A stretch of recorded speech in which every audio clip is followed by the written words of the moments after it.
Ladies and gentlemen, welcome to the second day of Iconise and ACISE 2020. Yesterday was a very insightful and engaging day, both from the plenary and the parallel sessions. I am sure all of our participants here have been getting a lot of new perspective and ideas. That's right, Indira. I'm so excited because we still have several speakers that will share their ideas with us today. So don't worry, there will be more insights coming your way. We would like to say a very warm welcome to our distinguishable guests and thank you for attending our conference today. To the Rector of ITS, Professor Dr. Muhammad Asari, to the Vice Rector of Academic and Student Affairs, Professor Budi Setiono, Dean of Faculty of Industrial Technology and System Engineering, Dr. Wawan Aris Widodo, Dean of Faculty of Engineering, Professor Agung Wibowo, Heads of Department in Faculty of Industrial Technology and System Engineering of ITS, and the Head of Department in the Faculty of Engineering in Diponegoro University. and to our keynote speakers, Professor Wei Jia, Dr. Rerum Naturalium Val Sadikin, Mr. Doan Lingga, Professor Dr. Hendro Wicaksono, Associate Professor Ferry G, Dr. Singgi Sartadi, Professor Dr. Aris Susati, Dr. Padono Suyo, Dr. Dia Santi Dewi, and Dr. Maria Antiasari. Professor Wahyudi Sutopo, Dr. Rifki Ismail, Dr. Ninit Indah Arfitrida, and Professor Dr. Budi Santosa. Welcome and thank you for joining us again on the second day and last day of Iconise and ACISE 2020. With the conference theme of Big Data Analytic, competitive tools toward smart industrial system, today's plenary session will touch more on that topic. Before we begin, we will play the Indonesian national anthem. We are inviting all of the Indonesian audience to sing along to the song at your own home. We would like to remind everyone to keep muting your microphone throughout the entirety of the song in order to ensure comfort.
Now, to get a glimpse about the institution of the host today, we're first going to play a profile clip of Diponegoro University.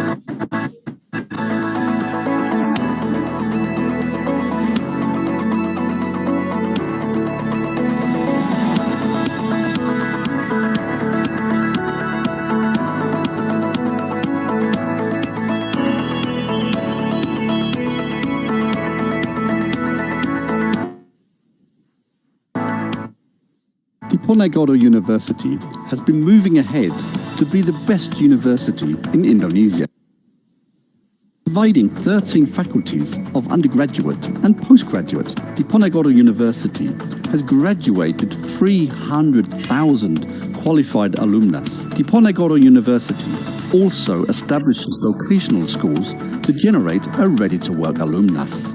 Holding the fighting values of Pangaran Diponegoro, such as honest, brave, fair, and attentive, Diponegoro University keeps producing excellent alumnus nationally and internationally, while also contributing in the development of knowledge, technology, art, culture, and exercise.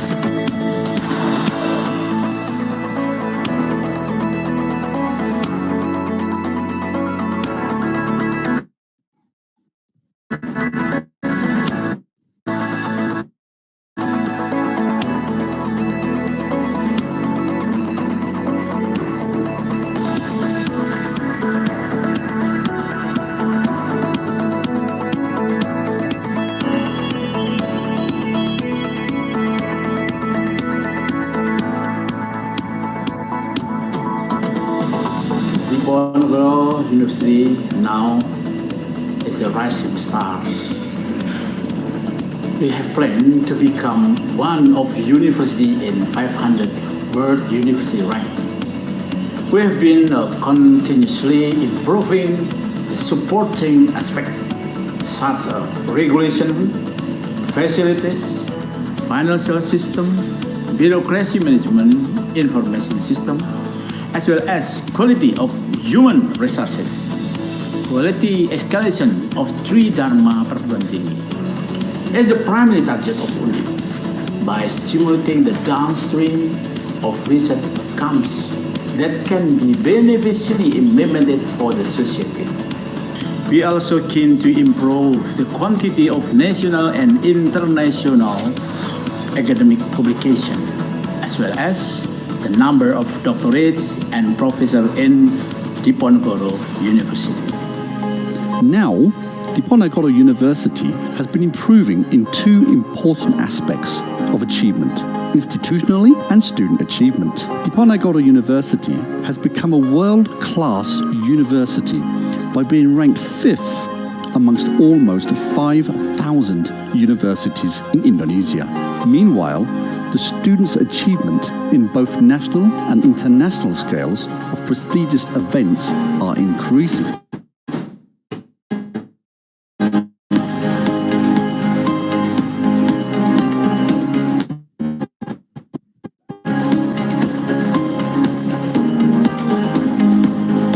The vision to be an eminent research university is supported by the continued increase of research funding. The total research and civil service funding in 2018 is 123.7 billion rupiah. It consists of PMBP, the National Competition Research Funding, and Collaboration Research Funding.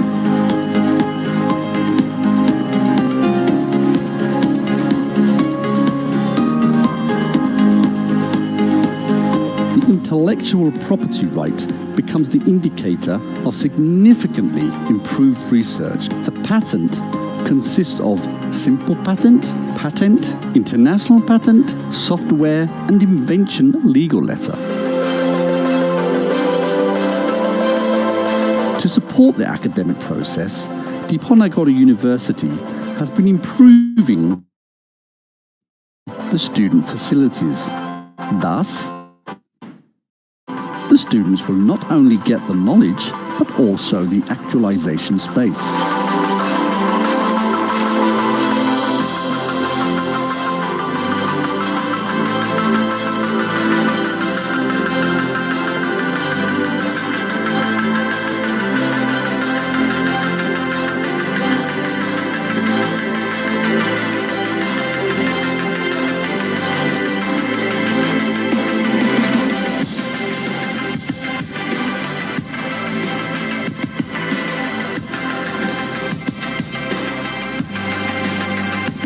As for the academic service, Diponegoro University has built a central computerized system that includes the service for the online study plans and online registration.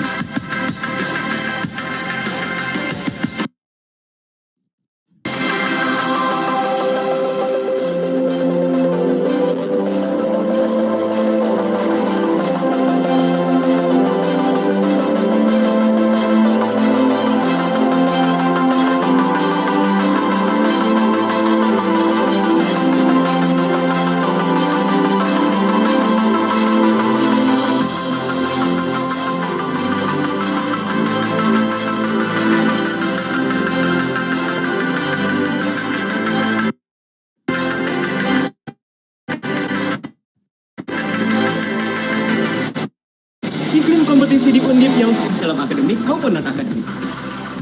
Didukung dengan fasilitas umum dan keakademikan yang lengkap. Sehingga membawa Undip masuk 10 besar universitas terbaik di Indonesia. Undip berada di daerah beragam budaya yang harmonis. Yang pastinya Undip lebih baik. Undip lebih baik. Bagaimanapun, Undip pasti lebih baik.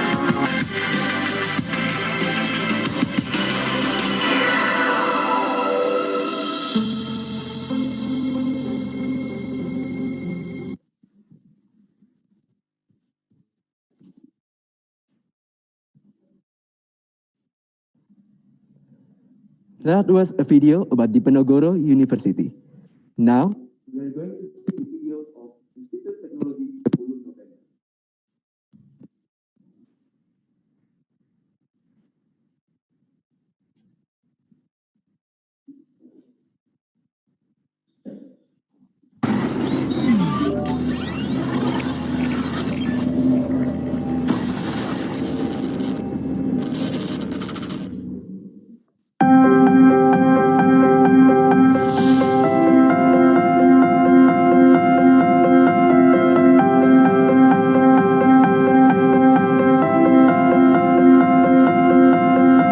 Surabaya, the provincial capital of East Java, is the second largest city in Indonesia. This city has a huge number of diversities among the people, cultures, and ways of living. Surabaya has been acknowledged for its green public open spaces. It also has successfully equalized the development between build-up area and green area that makes Surabaya a livable city for all. I see Surabaya as a great city with amazing people. Living pace here is quite slow, so you don't feel the rush of living in the city. It's also a good place to travel around. I mean, in bus you can go in many places, or taking train on Java. It makes me so to be in peace, so I think that is a good place for me to stay. Surabaya is also known as the City of Heroes because of its role in Indonesian struggle for independence. Moreover, Surabaya nowadays has already become the center of businesses, commerce, industries, and education in Indonesia. One of the pioneers of education in Surabaya is the Institut Teknologi Sepuluh Nopember, better known as ITS.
ITS has 3 campuses in Surabaya. ITS Sukolilo as main campus, ITS Manyar, its campus vocational study of civil infrastructure engineering. ITS Jokro Aminoto's campus for Master of Management Technology. Occupying a large area of 180 hectares as its main campus, ITS has 20,000 students, 1,000 academic staff, 1,000 non-academic staff, 10 faculties, and 38 departments.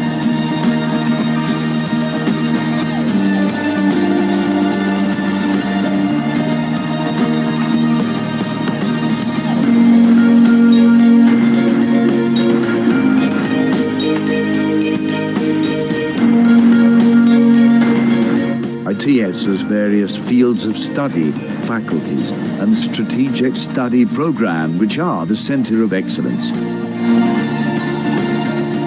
Faculty of Industrial Technology, Faculty of Marine Technology, Faculty of Electrical Technology, Faculty of Civil, Environmental, and Geoengineering, Faculty of Business and Management Technology, Faculty of Architecture, Design and Planning, Faculty of Information and Communication Technology, Faculty of Mathematics, Computing and Data Science, Faculty of Natural Science, Faculty of Vocational Studies. Study program at ITS consists of vocational program, bachelor program, master program, and doctoral program. ITS also has more than 130 full-time international students and 400 international student mobility short program, K&B program, student exchange, and other programs. I work with many projects and many assignments, so it's helped me to improve my personal skill and also for communication skill. There are many things that we have to fulfill, and ITS has been helping me to improve this kind of things.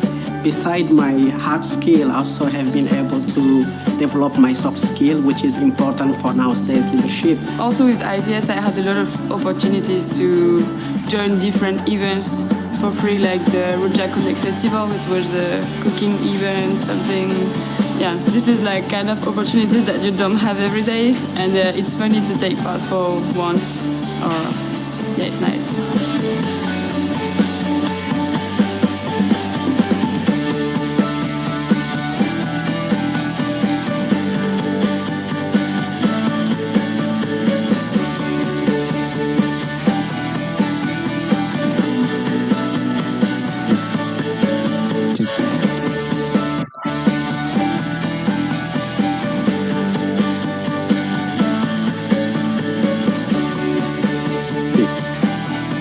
ITS inventing many technological innovations that have been acknowledged in various international competitions. These are several national and international achievements by ITS.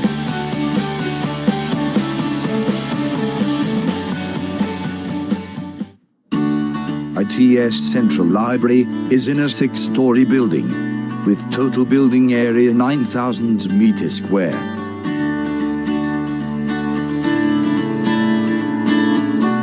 This library, more than 121,000 printed textbooks, more than 10,000 e-books, 10,000 audio-visual data, and 18,000 digital library collections. Besides providing students with the books, the library also provides students with comfort study area, like discussion area, hotspot cafe,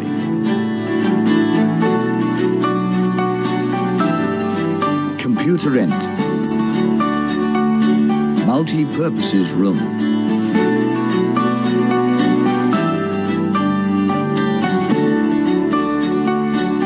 and Indonesian Indonesia Development Information Services, which connect to the World Bank database.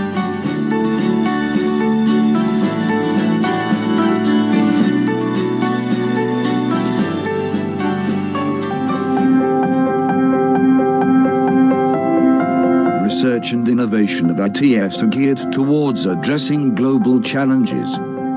Therefore, creative inventions are increasingly being produced by ITS researchers.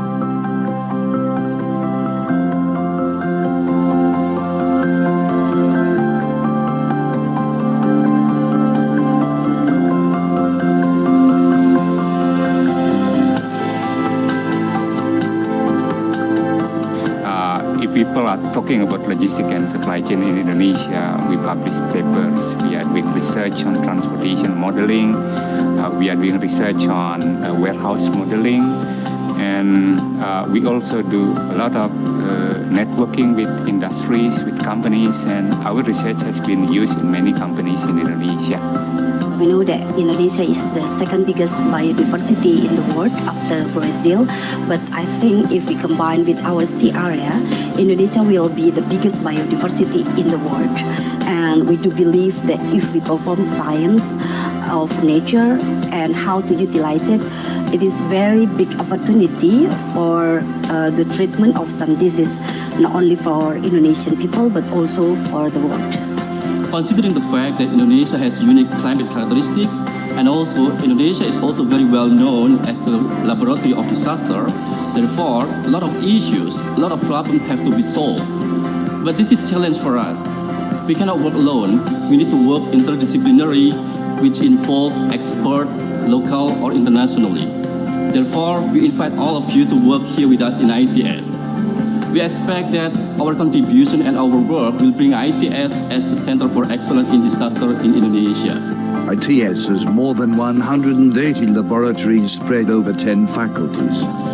The laboratory is used to support faculty and students' research and provides the opportunity to collaborate on big projects and create impactful research programs.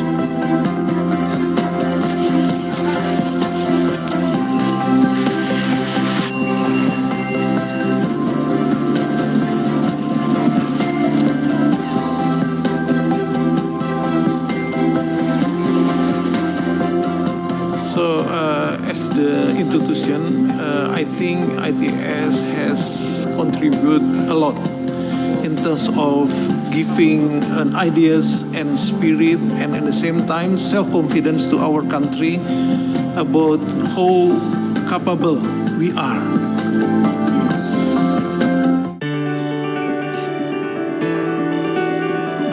ITS, within the next 5 years, it would be a research and innovative university. It means that ITS will be playing a big role in the region, especially in Asia. For the next long term, in 2045, ITS would be an entrepreneurial university. Means that it having a big role playing in the global world.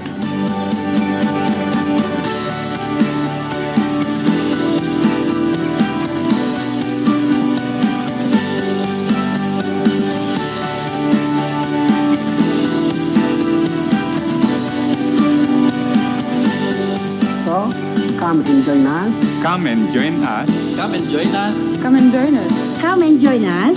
Come and join us. Come and join with us. ITS. ITS. ITS. ITS. The University of You Know.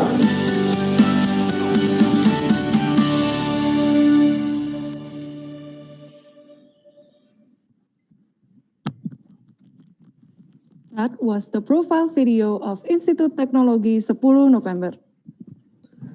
Now, we have a welcome speech by ACISE 2020 Chair, Dr. Manik Mahachandra. To Dr. Manik Mahachandra, the time is yours. Thank you for the time, Master of the Ceremony.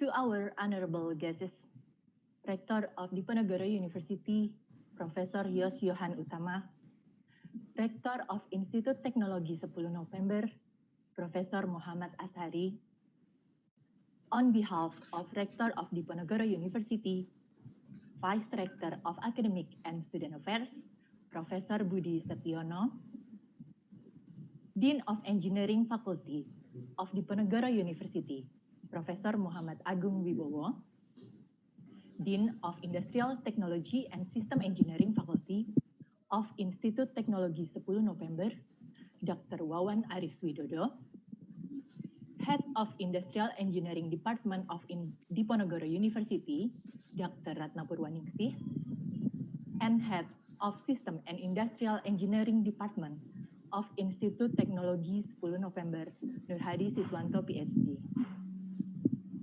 To our distinguished guests, all department heads of Engineering Faculty of Diponegoro University, all department heads of Industrial Technology and System Engineering Faculty of Institut Teknologi Sepuluh Nopember, all our distinguished keynote speakers and invited speakers, paper presenters, and members of the scientific board, representatives from the Indonesian government, industry specialists, and NGOs, and of course, all the participants in this online meeting room. A very good morning to you all. Assalamualaikum, Shalom, Namo Buddhaya, Salam Kebajikan, Om Swastiastu. First of all, it is a delightful opportunity for us to welcome you on the second day of this joint conference of Second International Conference on Industrial and System Engineering, Iconise, and the 7th Annual Conference on Industrial and System Engineering, ACISE 2020. It started in 2014 when ACISE was only a regional and national community event held by the Industrial Engineering Department of Undip, organized annually to provide a media of collaboration between scientists, engineers, and industrial practitioners. ACISE has gradually become a noteworthy international event since 2016. From these regular international conferences, there were several numbers of publications in the international conference proceedings and also international journals.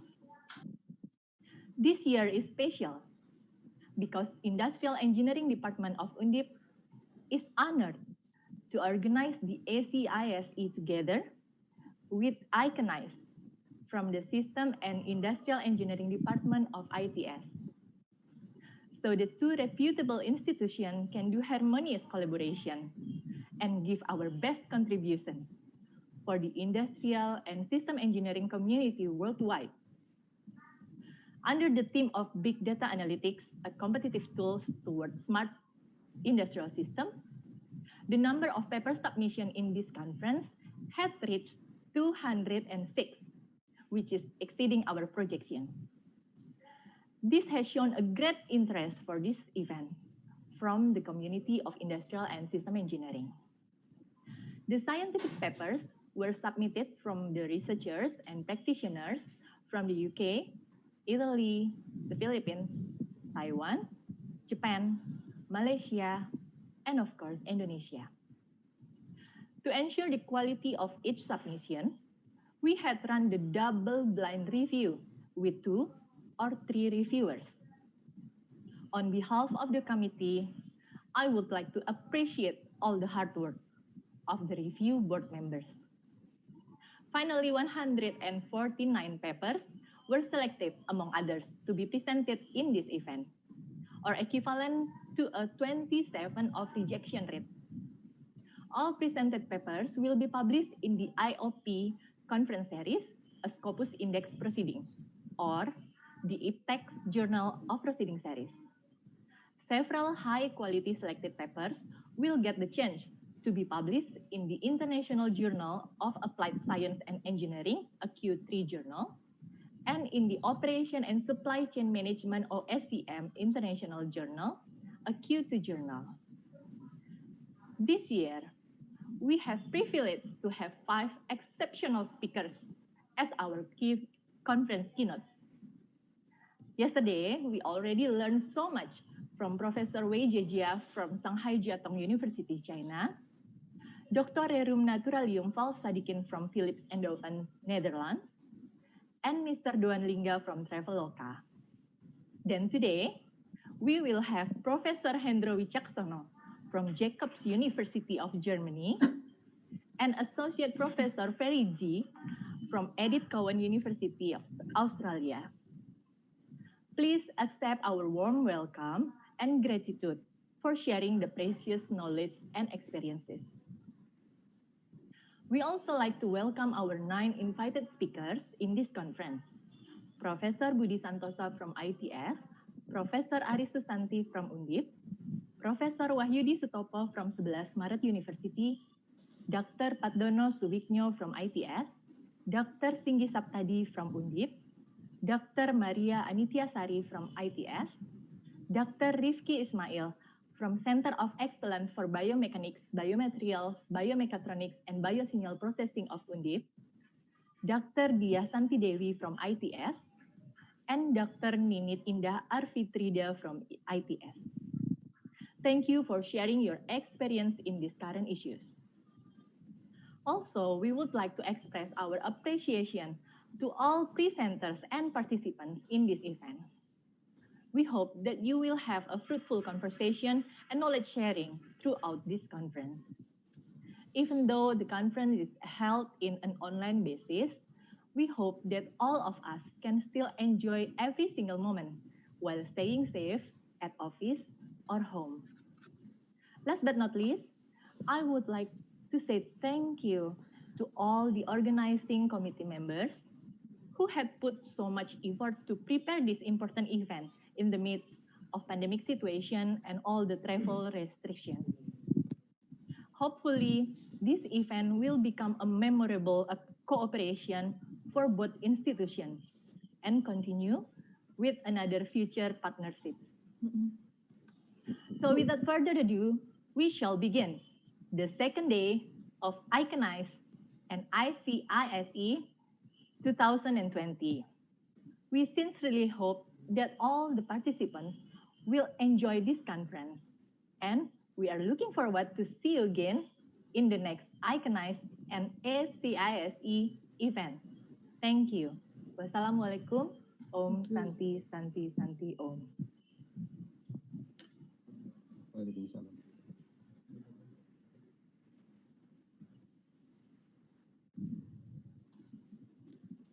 Thank you to Dr. Manik Mahachandra for the speech. Now we would like to invite the Honorable Vice Rector of Academic and Student Affairs of Diponegoro University, Professor Budi Setyono, to give a speech. To Professor Budi Setyono, the time is yours. All right, thank you, everybody. Assalamualaikum warahmatullahi wabarakatuh. Very good morning for all of you, dear all distinguished delegates, speakers, and especially our colleague, Pak Rektor ITS, Professor Muhammad Ashari. It is a great pleasure to give the opening speech at the second international conference on industrial and system, Iconise, and the 7th annual conference on industrial and system engineering, IC 2020. And on behalf of the Diponegoro University, we warmly welcome you in our campus virtually in Diponegoro University. It is a great honor for us to have all distinguished guests from worldwide and all around Indonesia to attend this joint conference. The conference is held by Department of Industrial Engineering from 2 top universities in Indonesia, namely Diponegoro University or Undip, that located in Semarang, Central Java, and also Sepuluh Nopember Institut of Teknologi, ITS, that located in Surabaya City. Ladies and gentlemen, this conference offers a platform for researchers, academics, industrial partners, students, and also practitioners from all all over the world whom are invited to take part in development and innovation in the area of industrial system engineering. And as a higher education institution, Undip collaborates with ITS in development of our nation characters through science, technology, and also other products. Undip has commitment to support and develop research and the application to be an outstanding research university in the future. Some of research that related in this topic, we already conducted several occasions and also areas, including, for example, the application of green manufacturing for local batik small medium enterprises, analysis of eco-efficiency in timber manufacture by life cycle assessment method, development strategy in green port environment, e-business cluster development for manufacturing small medium enterprises, the impact of value congruence, brand distinctiveness, brand social benefits, brand warmth, and also memorable brand experience to the customer brand identification. So there are also other researches that currently undertaken by researchers from Diponegoro University that some of the result of the research will be presented in this conference. In this occasion, we would like to express our gratitude to our distinguished keynote speakers, especially Professor Wei Jia from University of Macau, China, Associate Professor Ferry Chi from Edith Cowan University, Australia, Professor Hendro Wicaksono from Jacobs University, Germany, Dr. Val Sadikin from Scientist IoT Security of Philips, Eindhoven, Netherlands, and also John Linga, Head of Data Analysis from Traveloka Group. We also thank to all participants and invited guests who will present their research papers, and looking forward to having your contribution on all aspects of this conference. That we hope this conference will facilitate the formation of networks among participants and all wide researchers in the conference topics. My best wishes for opening this conference, and I wish you all in fruitful and productive discussion. Thank you. Good morning and Assalamualaikum warahmatullahi wabarakatuh. Waalaikumsalam warahmatullahi wabarakatuh. Thank you to Professor Budi Setiono for your speech. Now we are going to invite all of the participants to take a group picture. Please turn on your camera and smile for the picture. Since there are 5 slides that we're going to take the picture of, we're going to start with slide 1. Slide 1. Smile. 1, 2, 3. Nice. The next slide, please. Slide 2. 1, 2, 3. Next, slide 3. Show us your beautiful smile. 1, 2, 3. Slide 4. 1, 2, 3. And last but not least, for slide 5, show us your happiest smile. 1, 2, 3. That's great. Thank you, everyone. Next, we'll get into our first plenary session of the day. It will be delivered by Professor Dr. Engineer Hendro Wicaksono from Jacob University, Germany. He will share with us the role of data management and analytics in Industri 4.0 ecosystem. We would also like to invite Professor Dr. Aris Susanti as the moderator of this session. Professor Dr. Aris Susanti is the Secretary of the Magister Program of Industrial Engineering and Management of Diponegoro University. To Professor Dr. Aris Susanti, the time is yours. Okay, thank you very much. Thank you very much. Good morning, everyone. Assalamualaikum warahmatullahi wabarakatuh. Welcome to the second day. Okay, welcome to the second days of the conference. Today, we would like to hear the presentation from Professor Hendro Wicaksono. But before that, I would like to share or to read the short curriculum vitae from Professor Hendro Wicaksono. Professor Hendro Wicaksono received the bachelor degree from ITB Bandung from Teknik Informatika, master degree from Universität Karlsruhe, Germany, and doctoral degree from Karlsruhe Institut for Teknologi from Mechanical Engineering. He is currently a professor of industrial engineering with the Jacob University, German. He also a head of research group of intelligent data management in Industry 4.0, Jacob University. From 2018 until now, he actively became a visiting professor in several universities in Indonesia and also in the world like the Bulgaria and Moscow. In Indonesia, Professor Hendro became a visiting professor at UNER, ITS, University of Nahdlatul Ulama Surabaya, UIN Yogyakarta, UIN Malang, University of Muhammadiyah Malang, and Unisma Malang. Professor Hendro has professional experience as the board of commissioner and advisor of digital startup and also IT consultant. To other professional activities, Professor Hendro becomes an expert panel of Research Foundation Finder, European Material Modeling Council, and also advisor in the Hub Startup Community Berlin.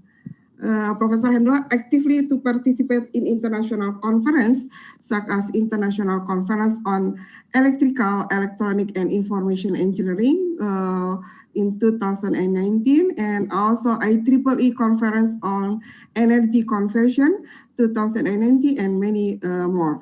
Okay. Today,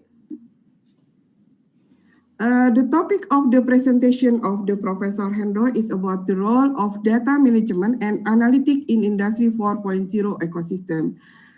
In this presentation, Professor Hendro will introduce the technology associated with the fourth industrial revolution, which rely on the concept of artificial intelligence.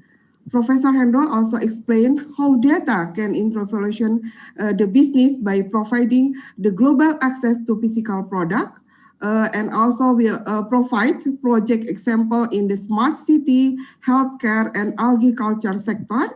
Finally, the Professor Hendro will discuss the implication of the introduced concept on the Indonesian context. So it's very interesting, I think. So Professor Hendro, you have 40 minutes for presentation and 20 minutes for question and answer. And the participant in this room can ask the Professor Hendro by writing the question in the link that you can see in the chat box. So for the short time, Professor Hendro, you can start your presentation. Time is yours. Thank you very much. Thank you, Professor Aris Susanti. Can you hear my voice clearly? Yes, I can hear your voice clearly. And also the slides? Yes, I can see your slide. Okay. Then, so, Assalamualaikum warahmatullahi wabarakatuh. Good morning, everyone. So first, I want to greet the Honorable Rector of Undip, Professor Yos Johan Utama, is represented by Professor Budi, and then Honorable Rector of ITS, Professor Muhammad Ashari, and respected faculty members of Undip and ITS, and also Honorable Conference Chairs, Ibu Dr. Manik Mahachandra, and Ibu Dr. Ratna Sari Dewi. Thank you for the opportunity to invite me as a keynote speaker in this conference. and also, of course, distinguished speakers and guests. Today, I will share about our research and also experiences in data management in the context of Industry 4.0 ecosystems. So this is the outline of today's talk. First, I would like to introduce our university and our research groups. And also then I will start with the some introduction about what are the technologies of Industry 4.0 and what is the ecosystems and how the Industry 4.0 technologies implies the business model. And then I will talk about the data management and analytic, which is as the core of in the ecosystem of Industry 4.0, and some project experiences, research and industrial projects, and some implications on Indonesia. So I came from Sidoarjo, East Java. And I have multiple background, informatics, electrical engineering, and mechanical engineering. And now I'm active in industrial engineering. And I also have both academic and industrial backgrounds. So a little bit about our university. Jacobs University is located in Bremen, Germany. It's northern Germany. So maybe you're familiar with the tobaccos. So Bremen was a central of do you call it auction of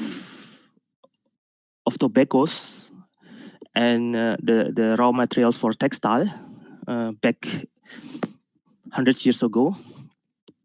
And until 2010. And now Bremen is quite famous with the logistics and also robotic industries.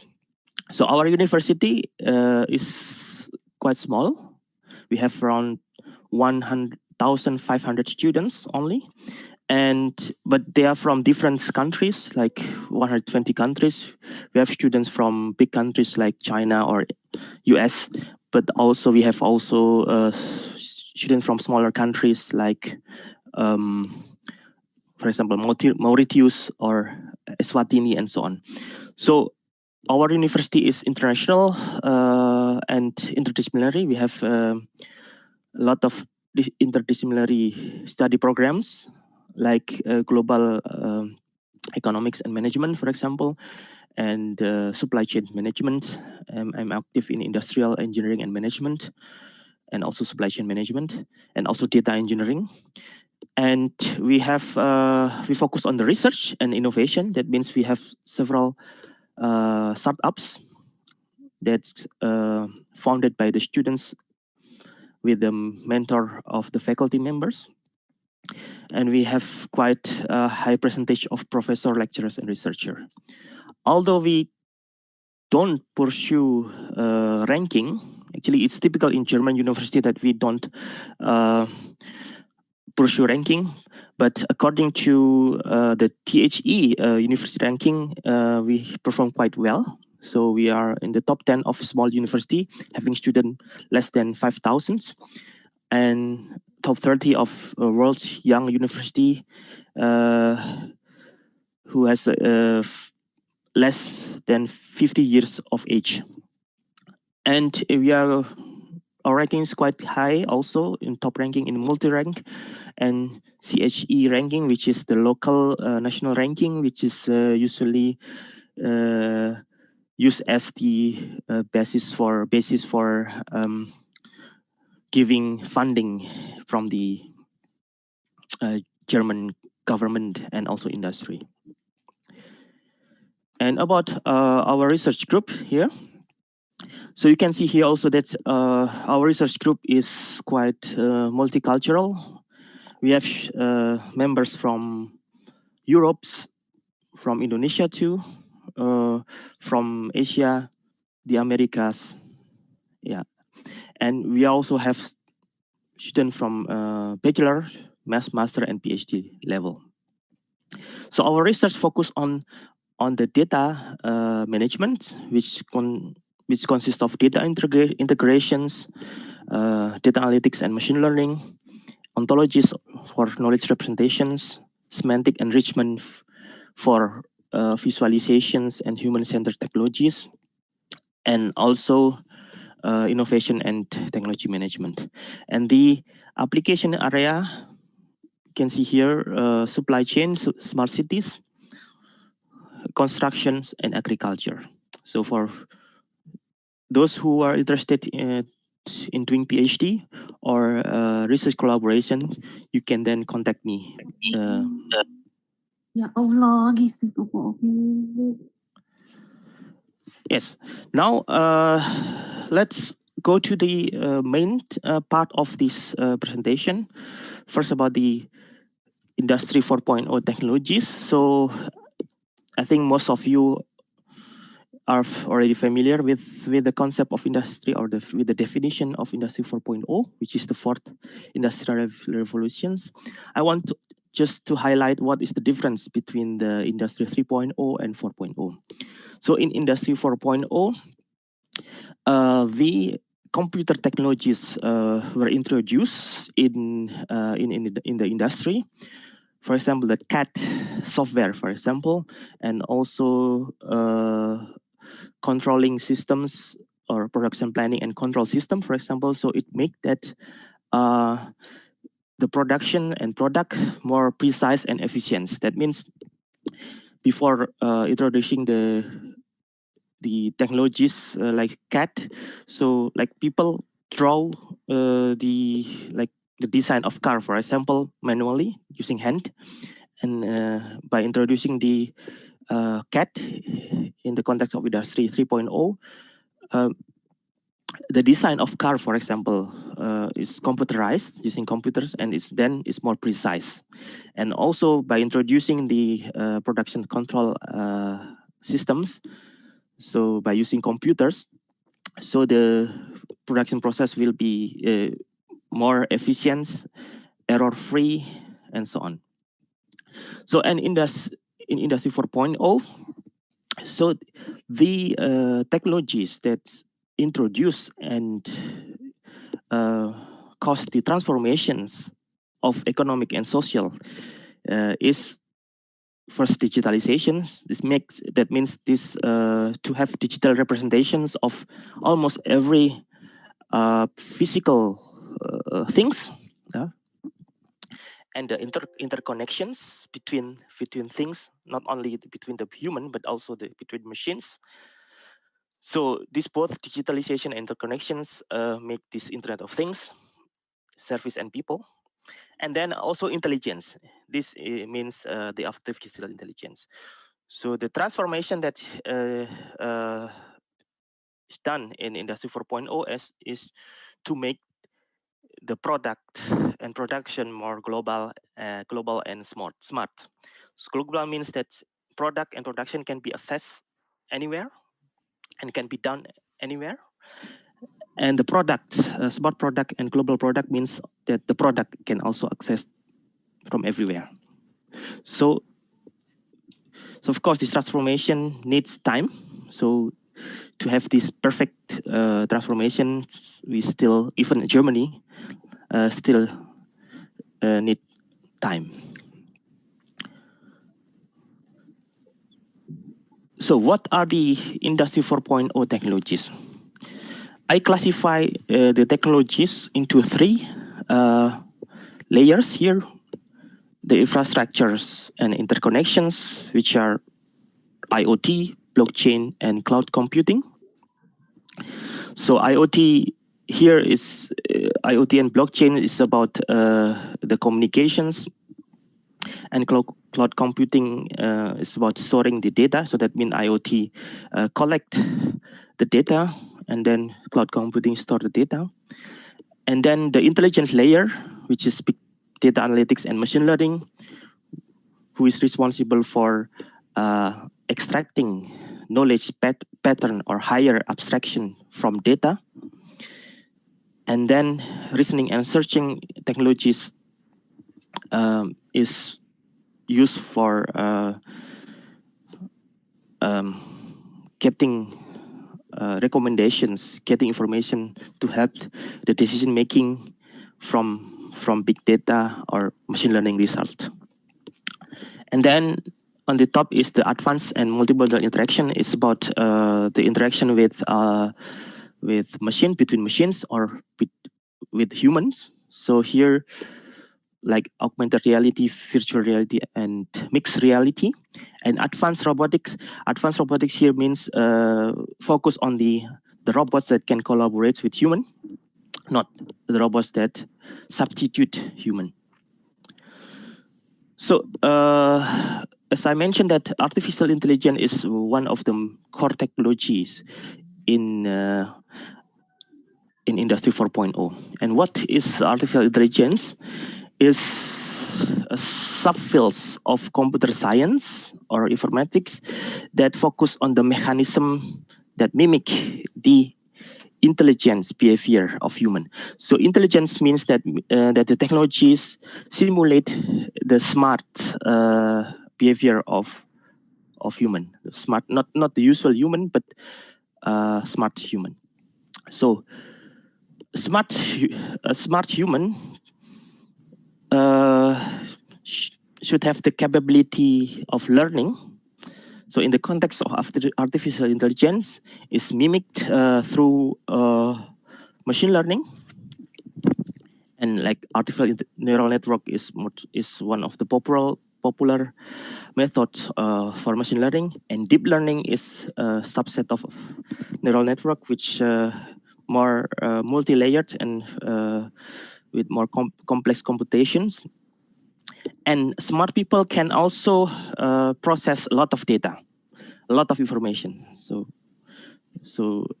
and also to do inferencing, to make conclusion based on this data. So that means here in big data technologies, like how to process the data that's coming from different sources, and then how to store them, to search on them, and to perform inference on them. And smart people can do interaction with other people, and also usually with other people. And the corresponding AI technologies here is human-machine interaction and machine-to-machine interaction, for example, through IoT and AR, VR. So all of these technologies, the data plays this in the central roles here, because machine learning requires data. Big data is about data, and the interactions human machine and machine to machine is about data exchange, about data communication. So we talk about the technologies. Now we talk about the ecosystems from the business point of view. So I consider there is 4 pillars of Industry 4.0 business ecosystems. So these 4 pillars are, the first is smart product. Smart product means the product that can describe itself or give the information about the state of itself and its environment. For example, here the coffee machine can give information about the states of the water, for example, and the state of the operating state, standby, on or off. And smart process or operations, for example, in the context of coffee machine, is about the process that produce coffee machines, the process that supply the components of coffee machines. It involves the interconnections between organizations and between processes. And then smart resource or infrastructure is about resources or infrastructures which helps the productions or creating the product, for example, the machines, the transport facilities, the buildings, infrastructure, and so on, which can give information about themselves. Similar to product, but this is the resources infrastructure involved in the creation of the product. Because they can give informations or exchange informations, so then we cannot avoid that we will have a lot of data. So that means the fourth pillar here is to have data-driven services, which you can provide to customer. Yeah, I will explain how to do it, or the example of it, and then also we can have data-driven service to optimize the processes. So based on these four pillars, yeah, we can transform or transfer the concept of this Industry 4.0 solutions ecosystem into different sectors, like agriculture, for example. It's the same, the principle is the same. The product in the agriculture is the crop itself that can inform about themselves. And then smart process or operation could be like connection between farmers and suppliers, and connection between farmers and market, for example. And smart resource infrastructure is like, for example, infrastructure for watering, transport, warehouse, and so on. And it's and data-driven service can be created on top of this smart PPR. So I call it also smart PPR, smart product, process, and resource. So based on this definition, this smart PPR and this data-driven service, we can implement the concept of these four pillars of Industry 4.0 in different sectors, from supply chain, health, agriculture, energy, construction, and so on. So the difference is just what is the product, what is the process, what are the processes, and what are the infrastructures. But the principle is actually the same. Like the electricity or energy, the product is the electricity itself, and the health is the product is the health, which can be monitored. It can be then there's some process who give added value or improve the health, for example. So the principle is the same. Like the construction is the product is the building usually, or built environment.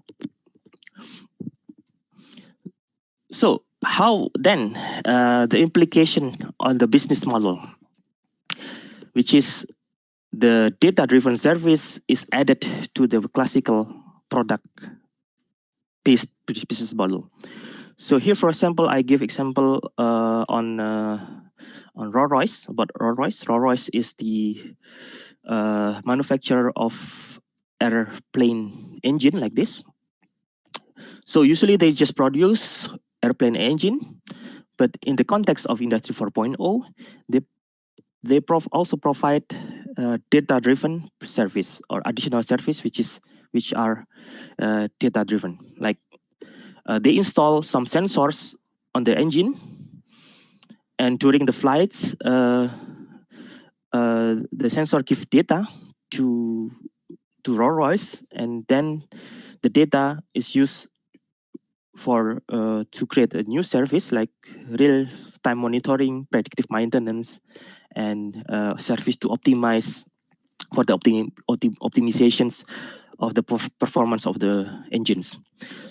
So that means to get the service, the companies who are the customer of the Rolls-Royce, for example, the Lufthansa or Garuda and so on, can also pay this service. And also in agriculture, like John Deere, who produce the farming machines, also add data-driven service, for example, for farm monitoring, and also they provide social media.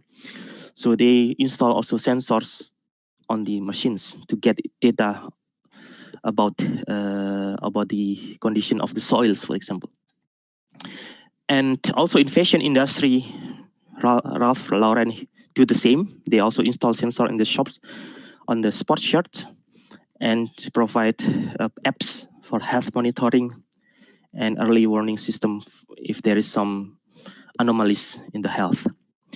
So the conclusions here, the new or the transformations in the business in the Industry 4.0 context is to have product service business model, combining product with data-driven service. So that means this means that we provide or enable the global access of physical product. So that means here, for example, to the data on the Rolls-Royce engine can be accessed through internet, then can be accessed from everywhere, from global. So that means the new business model here is to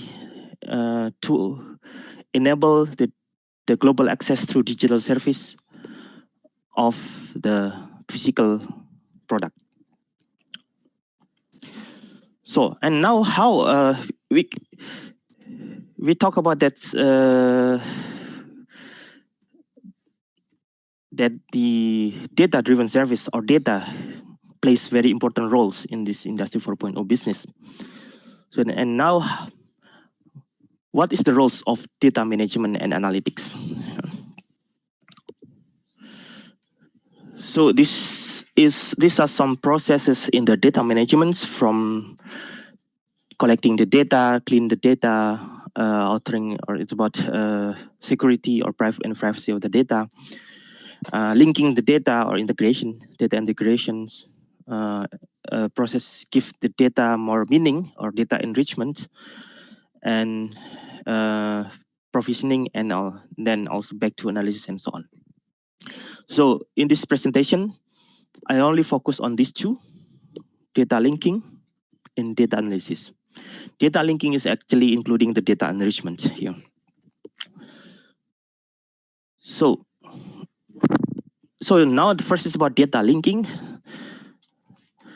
So imagine this is the inspiration how the data linking is used in the context of Industry 4.0. So it comes from the idea of data linking in the web. Imagine that in the web we have data resources from different address here, or different resource. For example, we have internet or information resource about city of Semarang, for example, and then information resource about Undip. And then some information resource from Wikipedia about the Association of Universities of Asia and Pacific. So this is considered as information or data resource that located in the different places, and they have actually connections actually. So semantically, these three data sources have connections. And what the connections, like this information resource is actually about the city Semarang, and it's about a university called Diponegoro University. And this AUAP is about organization. So that means the connection is that Diponegoro University, located in the city of Semarang, and has or joined the affiliations or has affiliations of AUAP, for example. And this is also that explained by Professor Wejiajia yesterday. So this is called knowledge graph. So how we can link the different data sources on the semantic level, on the more higher abstraction level, through knowledge graph. So in this case, the connection is that the university is located in the city called Semarang, and the university, or in this case Undip, has affiliation of AUAP. So based on this idea, our group want to transfer into the Industry 4.0 context.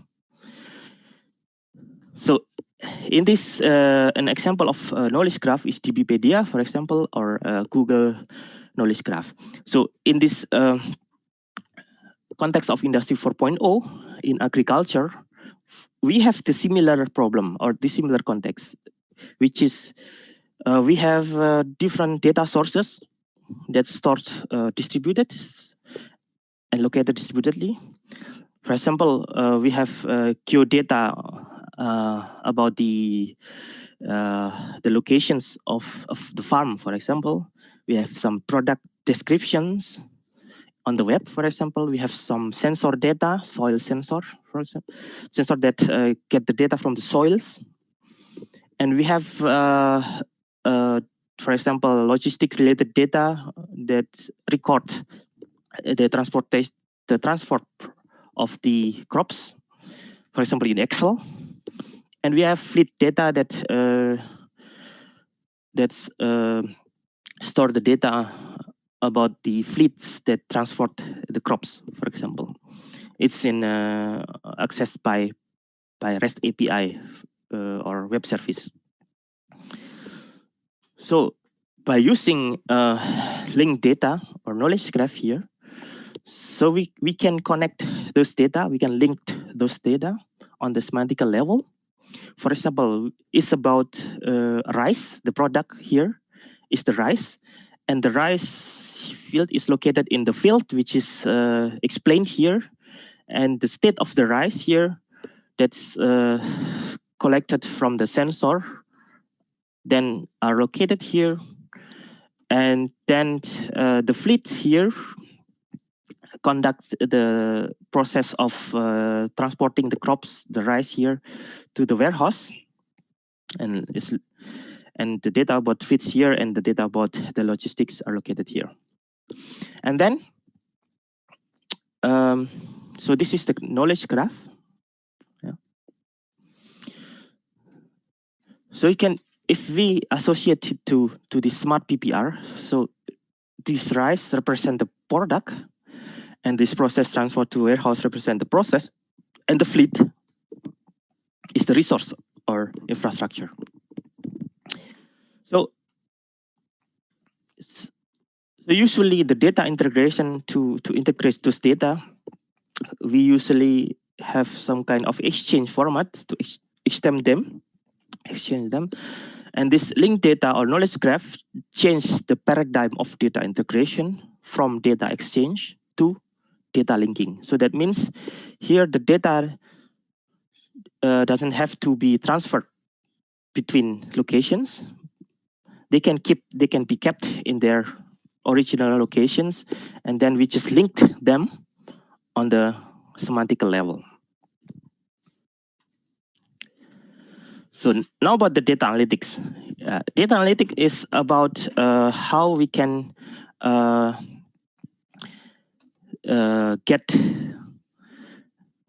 analyze and get insight from raw data in order to make decisions. So it can be classified into descriptive. That means from the descriptive analytics, we can know what already happened. We can have a diagnostic analytics. From that, we can know why it happened. And predictive, that means what could happen. And predictive, how can make it happen. Yeah. There's this for classes or for types of data analytics. And I give example in the Agriculture 4.0. So there are some data analytics that can be conducted in the context of Agriculture 4.0 ecosystems. So for example, for predictive and prescriptive analytics, we can simulate and predict and simulate which crops and where to plant to have the maximum profit, for example, and how much fertilizer is needed to have the maximum output. So now it is about the products, yeah, about the crop itself. And then we can also do like predictive supply selections, which is related to the process. And also we can do health monitoring of the machines, which is this descriptive and diagnostic analytics, and predictive maintenance of the farming machines. It's about related to the resources. And what data could be used, like machine activities from the sensors that collect the data on the soil profiles, water profiles, for example, and other data like weather, financial transaction data, and supplier data. And how to by installing sensors on the machines to have some kind of cloud platform or connect to the cloud for data analytic platform like SAP HANA or Google Cloud, or also if there's a financial resource, then we can also use or build our own data analytics platform. But for small, medium enterprises, I think the cloud solutions is the best. And interaction portal, for example, John Deere here has an interaction portal. And there's always challenges to implement this. For example, who will own the data that are collected? Is it the farmer? Is it the provider of the machines? Is it the cloud provider? And that the privacy is also always the challenge. And it could also reduce the employment opportunities, because in some cases the people who work in the field will be substitutes or are not required anymore, for example. So I give you some overview of project examples that we have done in the past and also currently in the different sectors. The first project is in the sector of smart cities. So this is a project funded by European Union.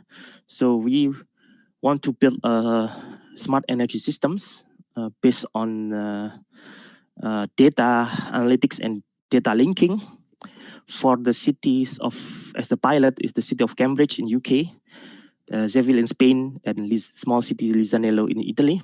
So it's a typical research and innovation project in Europe that we collaborate with different countries, and also collaboration between universities, industries, and city councils, for example. So the project called DARIT. So the aim is to build a platform that facilitate the activities of citizen policymakers and energy provider in the city in order to reduce energy consumption in the cities, and also to promote the applications or introductions of renewable energy sources in the city. So this is a data-driven platform that people can share the data, and it's has a graphical user interface with a single sign-on, similar to Google. So it consists of or contain a lot of applications. It's similar to Google. If you log in with your Google ID, for example, you can choose different apps, Google Docs, for example, and emails, Google Drive, and so on. So it's like the same.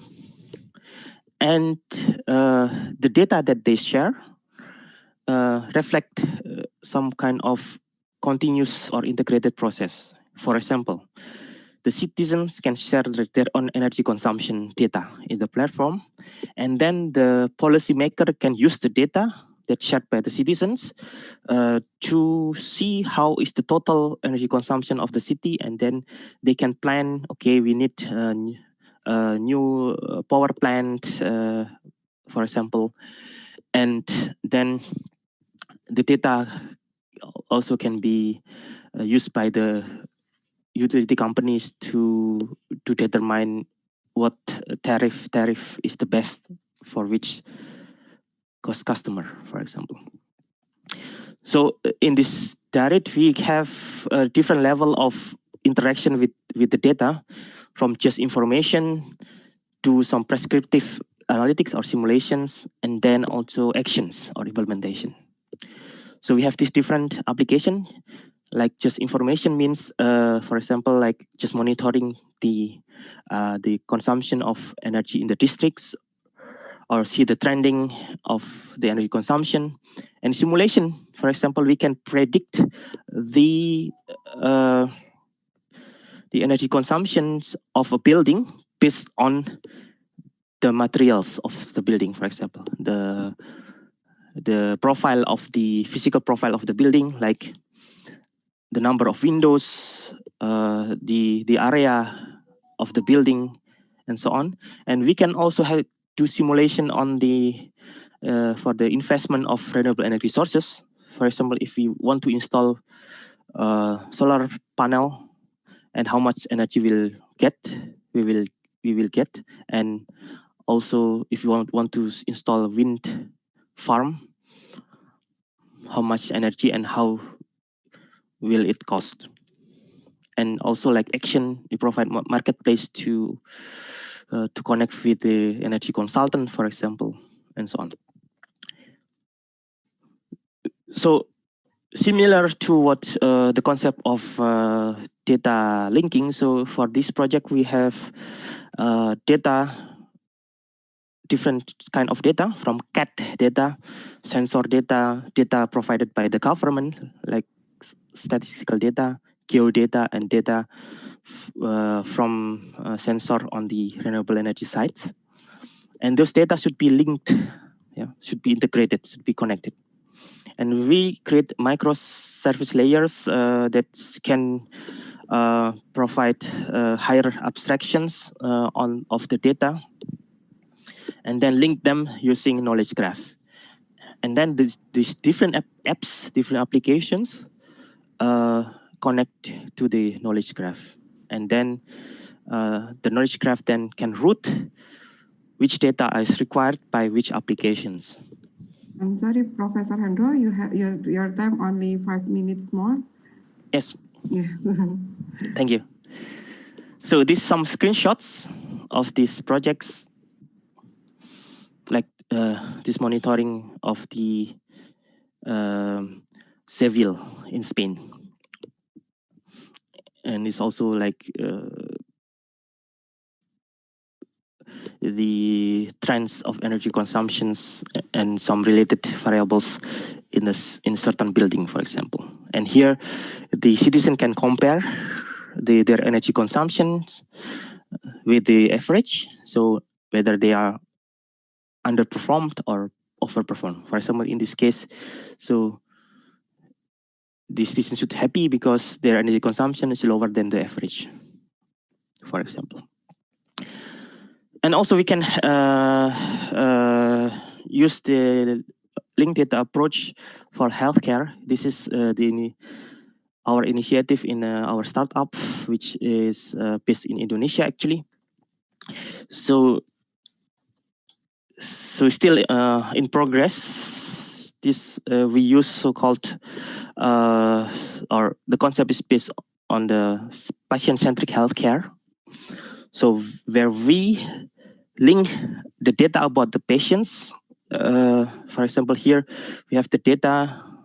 This is based on the concept in Germany that we have the information about the patients from some sources, like from the insurance company, and then we have some clinical data from a hospital, for example, that is about the lung of this patient, this guy Max.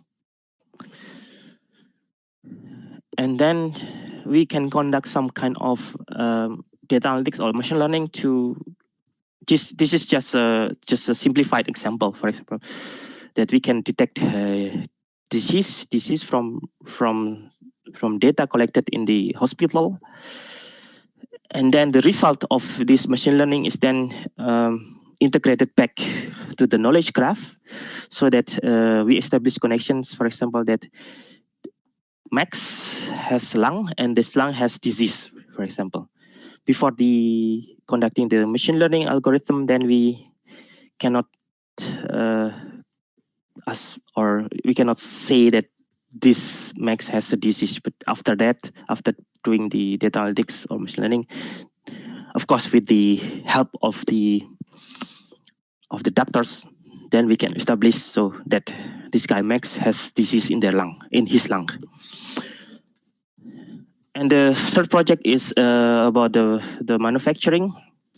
So because of the introduction of renewable energy, we cannot plan how much energy will be generated, because it depends on the weather.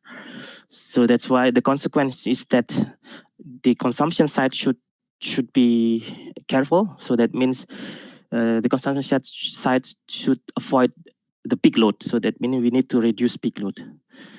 So that the project is about how we can collect the data from the consumption side so that we can develop a production planning that can avoid planning and scheduling that can avoid the peak load here. So this is just simulations of using Raspberry Pi that is attached to simulators. This is a machine simulator that we can measure the energy consumptions and also can monitor the activity of the machines. This is further developed in the project called Delphin here. As usual, in Germany, we cooperate with between research and industry here. I don't want to go into details in this, but in principle, we also use the method of knowledge graph to integrate the data in the smart grid that connect the energy consumption side with the energy generation sides. So on the top of the knowledge graph, we perform some data analytics and machine learning, and also optimization and simulations. So the data sources are from different places, from different locations here. And we are starting now a project called Helena. It's about a framework of data-driven integrated smart energy system. So that means the surface energy service is then integrated with other services like water, waste service, and so on. And we also cooperate with different countries here, with Trinity College in Ireland, Exeter University in UK, and some research organizations in France, Italy, and Spain. So what is the implication for Indonesia? So of course, this Industry 4.0, I think we need to focus on the sectors that give wider impacts, especially for people living in the rural area. That means not only Industry 4.0, not only for the people living in the cities, but also in the people from the rural area. So the second is to optimize what we have in Indonesia. So the key natural resource of Indonesia. So that means actually the Industry 4.0 technologies enable us not to exploit the natural resource. So that means by using ITs or these technologies, we can optimize the use of the natural resource. And the focus is the human skill. That means we need to upgrade the skills of the human, not to focus on the strengths like physical strengths or strengths like memorizations and so on, or monotony. And we need to optimize the cooperations or the ecosystem, which is based on the cooperation between people living in the rural area, startups, SMEs, governments, and researchers. And the focus is to bring Indonesia as leader, not just follower, not following the others in other countries. And now the question, which sectors that can make Indonesia to be leader. So I would say that this 5 sectors would be the best, because we have rich of agriculture resources. We have fruits that, for example, in European country they don't have, and we are maritime countries, so a lot of aquaculture resources. We need to maximize it, to optimize it, not to over or exploit it. And also the mining, we have also rare earth sources, and energy, renewable energy. Yeah, renewable energy. We have what do you call it? Thermal energy resources, wind, marine energy resources, and so on. And of course, healthcare, because the Industry 4.0 technology provide global access. As long as we have internet connections, we can do telemedicine, for example. It's open the opportunity for people who live in the islands to have healthcare through telemedicine, for example. So the focus should empower people from rural areas. Yeah. And some takeaways of this. This is my last slide. Takeaways from this today talk is this Industry 4.0 ecosystem consists of 4 pillars. Yeah? Smart PPR, product, process, resource, and data-driven service. This is the core, the pilot pillar, and the implementation sectors may vary from agriculture, aquaculture, mining, and so on. And Industry 4.0 enables global access to a local product. So that means also healthcare as a product can be accessible everywhere through telemedicine, for example. And linked data or knowledge graph in this case, and data analytics play central roles in Industry 4.0, because the ecosystem of Industry 4.0 is about data exchange and data integrations, data linking, and providing value-added service based on the data. And the linked data or knowledge graph enable the shift of integration paradigm from data exchange to data linking. And the focus of Industry 4.0 in our country, or Indonesia, should be to optimize the value and efficiency of human and key natural resource, not overexploit them, not to just to have financial profits or more advanced technologies, but we need to optimize these human and key natural values, key natural resource values, and empowering all people, especially people from rural area. So is my presentation.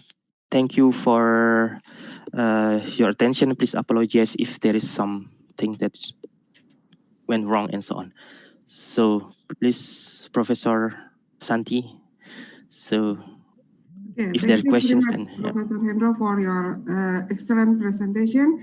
Maybe we didn't have 20 minutes, only 15 minutes for question and answer. I would like to read some question. Okay, first, this is the question from Dr. Erwin Widodo from MTL Research Center ITS.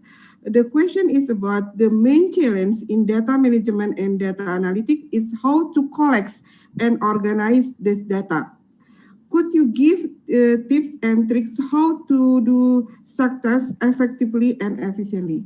So the main question is how to collect and organize the data effectively and efficiently.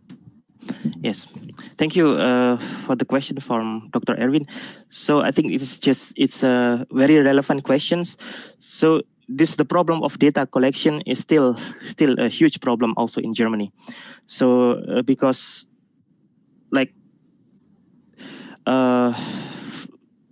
if the data or if the system is owned by one organization, like a company, for example, usually it's no problem. For example, Germany is quite very good in developing artificial intelligence in the context of industry, but quite poor in implementing AI in daily life because of the problem in the data collection, because the people are reluctant to share their data. This is actually the huge problem, because without data, AI that won't work. So like in China, maybe the government forced the people to share their data, like having like resilience camera and so on.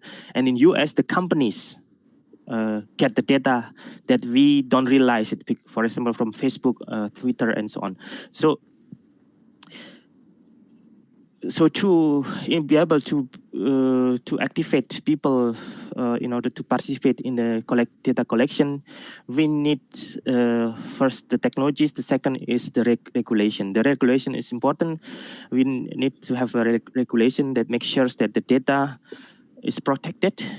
Protected, not the data that's shared by the people is protected, and then the people feel safe to share the data. And the technology, for example, we can anonymize or have technology that anonymize the data, so that we hide the identity of the people who are behind the data, who own the data. So I think there should be two approaches: regulations and technological. Yeah, that's my answers. Okay. So the next question is this from this one. This is from practitioner as manufacturer professional from Ari Haryanto, I think. What is the best way for manufacturer to transfer from current condition to industry 4.0 era? So what is the best way for manufacturer to transfer from current condition to industry 4.0 era? Yeah. Okay. Yes. So to transfer, this required a long process. So to transform into, like, if I consider the definition of smart PPR as a pillar of Industry 4.0, to achieve all of this PPR, it needs time. Even in Germany, there are no companies or manufacturing company who be able to implement all of these three pillars. So on the highest level, so they partially implemented. So the way to move towards this smart PPR first is to have a strategy on the management level. So that means the management level should have a will to invest on the technologies, invest on the human resource to prepare towards Industry 4.0.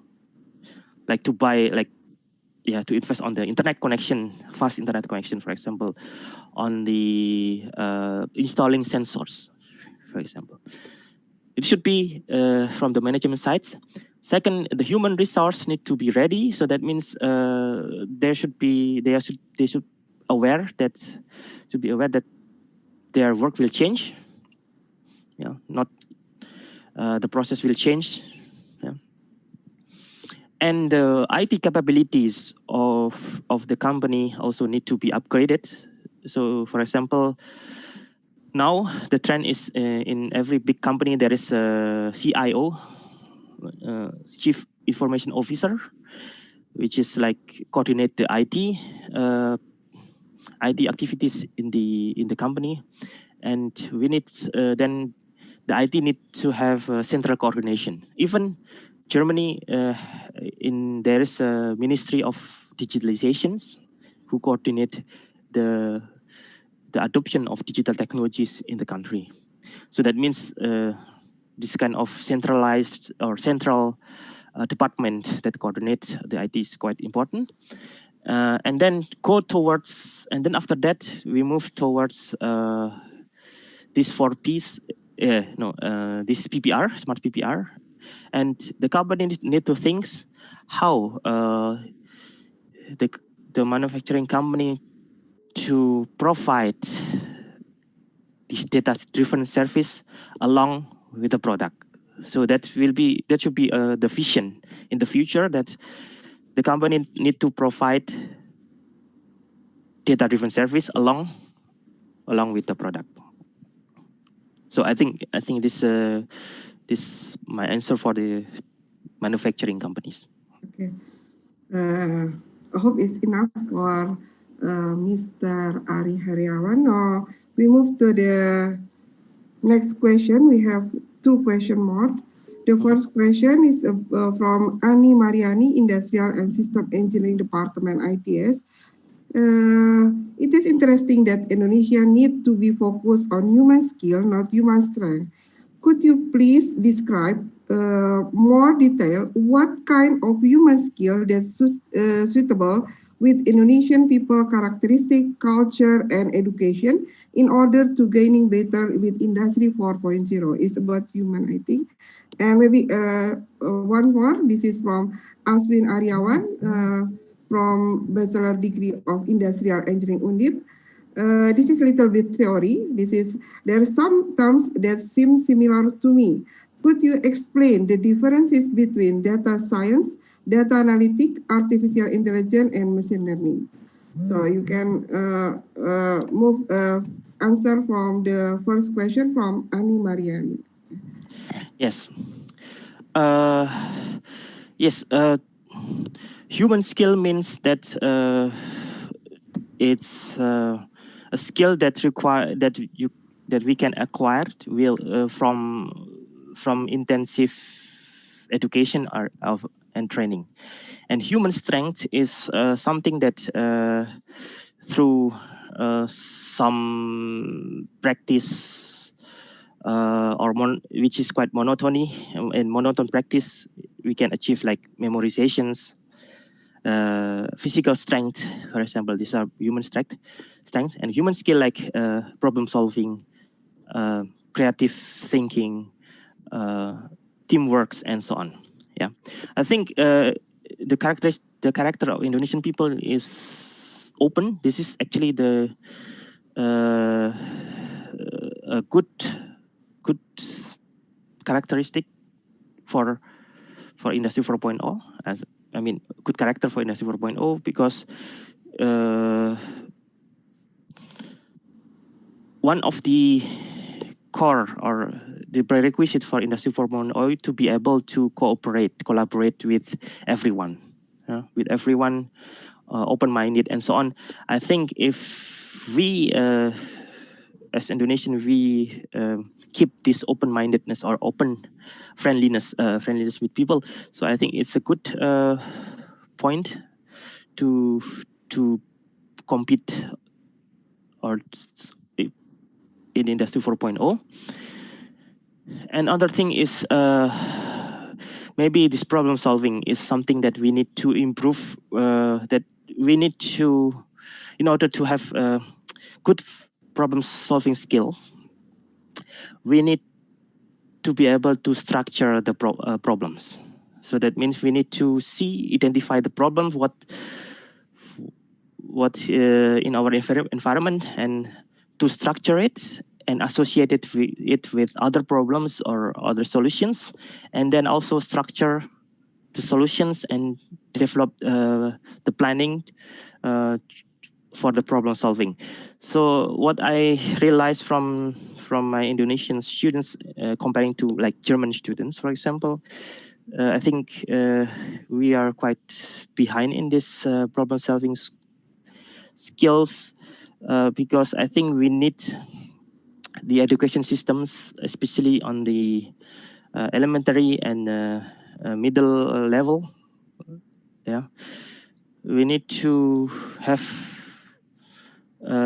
more curriculum which promote the reading skills of the students. So to be able to read, for example, and then not just to read and then present, but to restructure what they read into some kind of mind structure, and then to present it or formulate it in the kind of way which can be accepted by other people. So that's one thing. And then also, of course, IT skills. IT skill is at least to be able to use the tools, to use for example, data analytics tools is also important for the Industry 4.0. And about the second questions, what is the difference between machine learning and artificial intelligence? Yes. Yes. So this is actually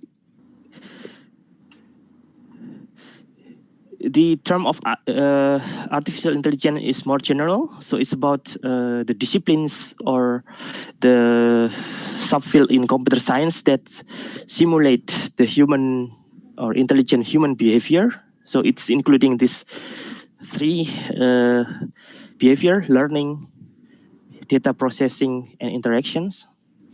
And machine learning is part of artificial intelligence, which deal with how the machines can extract knowledge, extract patterns, extract relationships on the data. So that means how the machines or how the computer learn from the data in order to produce some kind of knowledge or pattern that will help the people or human to perform decision making. So machine learning is subset of artificial intelligence, and the data science is the science to deal with analyzing the data, extracting the pattern of the data. It can use simple statistical analysis, or it can use machine learning. So that means machine learning can use to perform to data science, yeah, and data analytics is actually also subsets of data science which deal with these four aspects. Yeah. Data science also includes like how you understand the data in the context of the applications. So that means, for example, data science that applied in smart cities. That means you need to know the context of application of data in the smart cities and how the result of data analytics can be used in smart city, for example. But data analytics only focus on this four aspect. Yeah. Thank you very much, Professor Hendro. I believe we have many more questions, but time is very limited. Thank you again for your presentation. It's very excellent. So I will, this session will be end, but the participant can give appreciation to Professor Hendro by pressing the reaction button. You can give the Professor Hendro your thumb. Okay. Thank you very much again, and see you next time. Assalamualaikum warahmatullahi wabarakatuh. I give back the times to the moderator, to the master of ceremony. Thank you very much.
Thank you to Professor Dr. Hendro Wicaksono and Professor Dr. Ari Susanti. That was a very great topic. Now we are going to take a 5-minute break.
Please be seated as we're going to start again. Our last plenary session for the conference will be presented by Associate Professor Ferry G. from Edith Cowan University, who will speak under the theme Supply Chain Big Data, an opportunity for future research. We would also like to invite Dr. Engineer Erwin Widodo, the Head of Manufacturing, Transportation, and Logistics of Institut Teknologi 10 Nopember Research Center, to become the moderator in this session. To Dr. Engineer Erwin Widodo, the time is yours.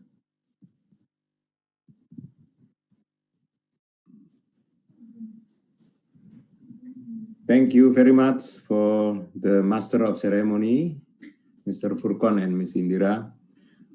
Good morning, ladies and gentlemen. On this occasion, we have been coming to the plenary session number 5. As written in our conference schedule, the title of this plenary session 5 is about supply chain big data. And we are welcoming Associate Professor Ferry G, PhD from Edith Cowan University. As the short curriculum vitae or the resume, I would like to say some points. The first is Associate Professor G got his doctoral degree in the year of 2008 from the University of Sydney. And as his employment history, he started his lecturing experience in RMIT University College of Business. And now he is an associate professor as well as deputy director in Edith Cowan University, SPL. His main research interests are about business analytics, project management, supply chain management, logistics, and some areas around that. He got a lot of research grants starting from the year of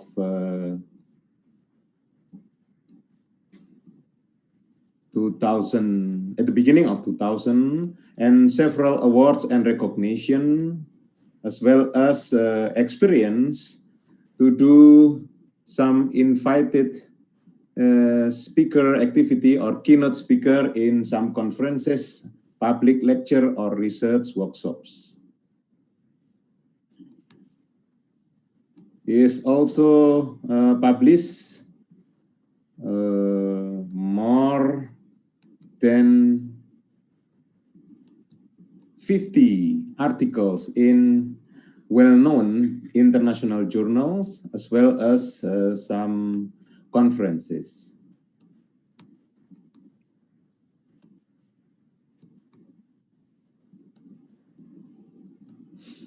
And due to our time limitation, I would like to remind Professor Ferry G, you have around 40 minutes to deliver your lecture or your speech here, and then will be followed by 20 minutes of question and answer. And for those all participants who wish to give any comments or any question, please key in or type your question into the SharePoint provided in the links in our chatting feature in our Zoom meeting or Zoom application. And time and place is yours, Professor G, please. Okay, good morning, good afternoon, ladies and gentlemen.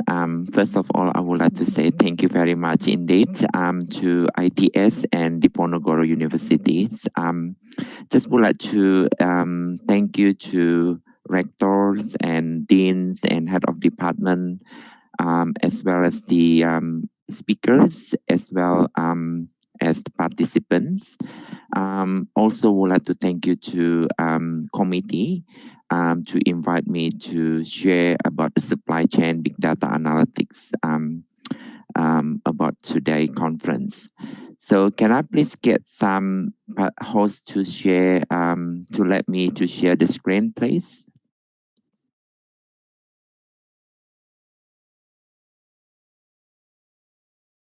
Thank you. Before we start, for my slide presentation, just want to double check so everybody can get my slide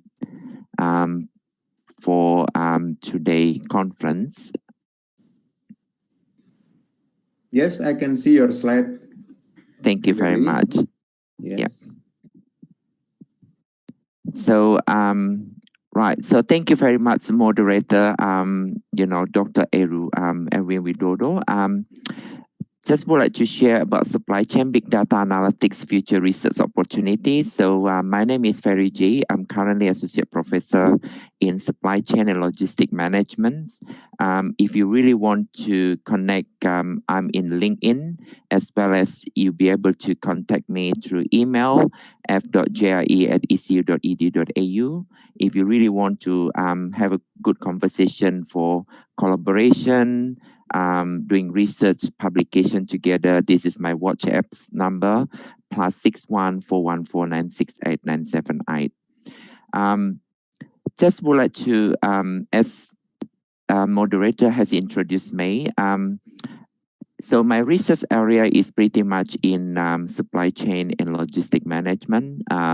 My education background was industrial engineering, and my research project currently is pretty much multidiscipline.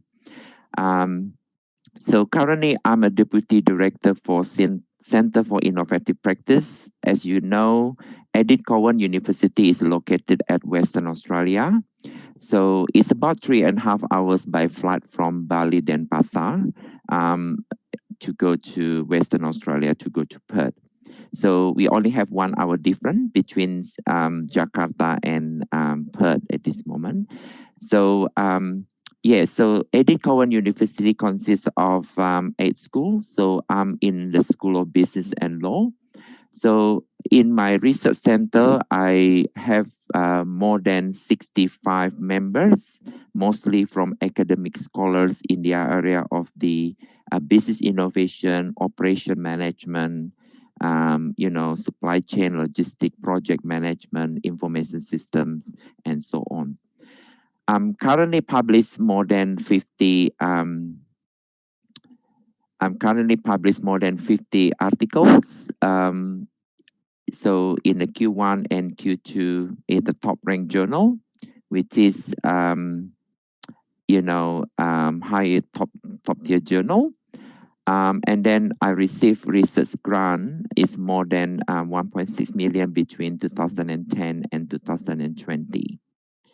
So talking about my research project, so since we have the COVID-19 situations, so the Western Australia, we have a state government, Western Australia, giving research grant, which is I received research grant recently with my colleague about business continuity and resilience, capacity building and upskilling post-COVID-19, funded by Department of Job, Tourism, Science and Innovations. The project is 12 months project. And the second project actually currently dealing with the a transport system investment risk, enhancing patronage prediction and adapting strategic asset management and appraisal process to account for emerging trends and uncertainty. So this is the project funded by iMove Australia, so still in progress at this moment. And then the third project is dealing with the blockchain, which is the, Professor Wicaksono mentioned about the Industri 4. One particular area about the financial planning and, in the services supply chain, a blockchain project in Australia. And the fourth project actually with the City of Council, doing project about waste project with the City of Joondalup. And then project with the logistic transport with the Fremantle Port, already completed last year before COVID-19. That's the second largest project actually I've been doing for the last 24 months.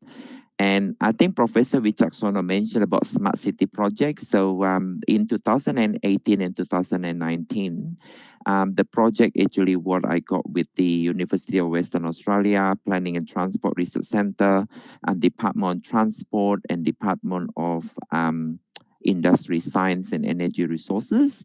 The project was about the smart city project in Waneru planning support system. It's funded by City Waneru.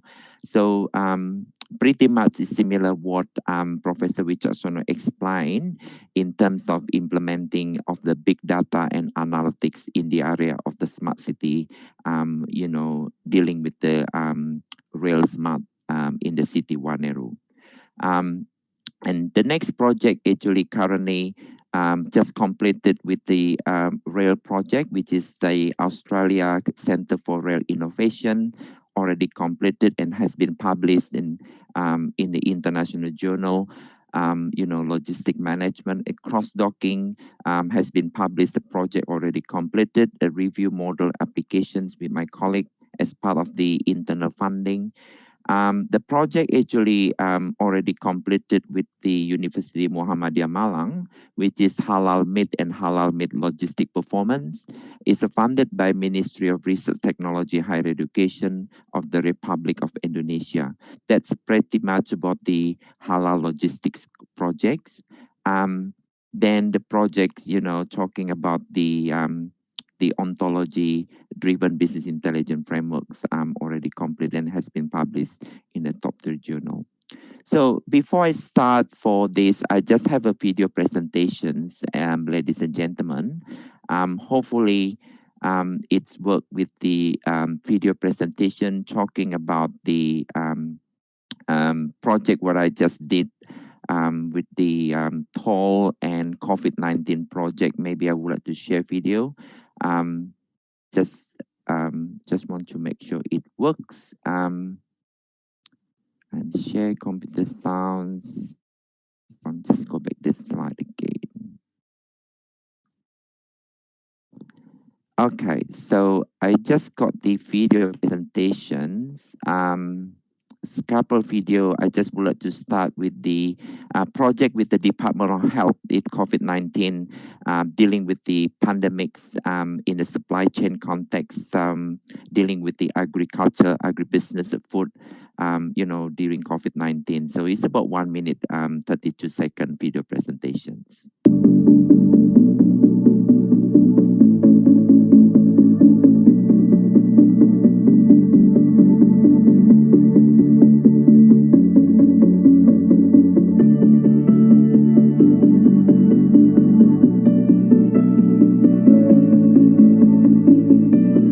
As you can see, during COVID-19, actually, the supply chain and logistic industry actually is the main role for particular, during pandemic. You can see everything, digitalization, digital transformation, dealing with the e-commerce, e-business, supply chain, information system.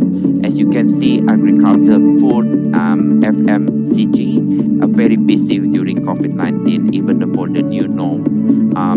Post-COVID-19. So if you can see the FAO and the World Health Organization as well as United Nations Organization, pretty much actually to encourage actually particular countries to look at about the supply chain, food safety, safety and then healthy environment in the workplace. As you can see the video showing during pandemic, everything's product actually empty shelf. The product actually run out because during pandemic, this is the Food and Agriculture Organization of the United Nations. So I just would like to share one more video about the big data. That video actually talking about very difficult crisis because of the coronavirus. This is no longer a regional issue. It is a global problem. Okay, the video presentation now talking about DHL data analytics. So the project actually with the third-party logistic provider. As you know, the third-party logistic provider, what we call 3PL. DHL actually in implementing data analytics, supply chain data analytics very well, as you can see in the video presentation, about 2 minutes 44 seconds.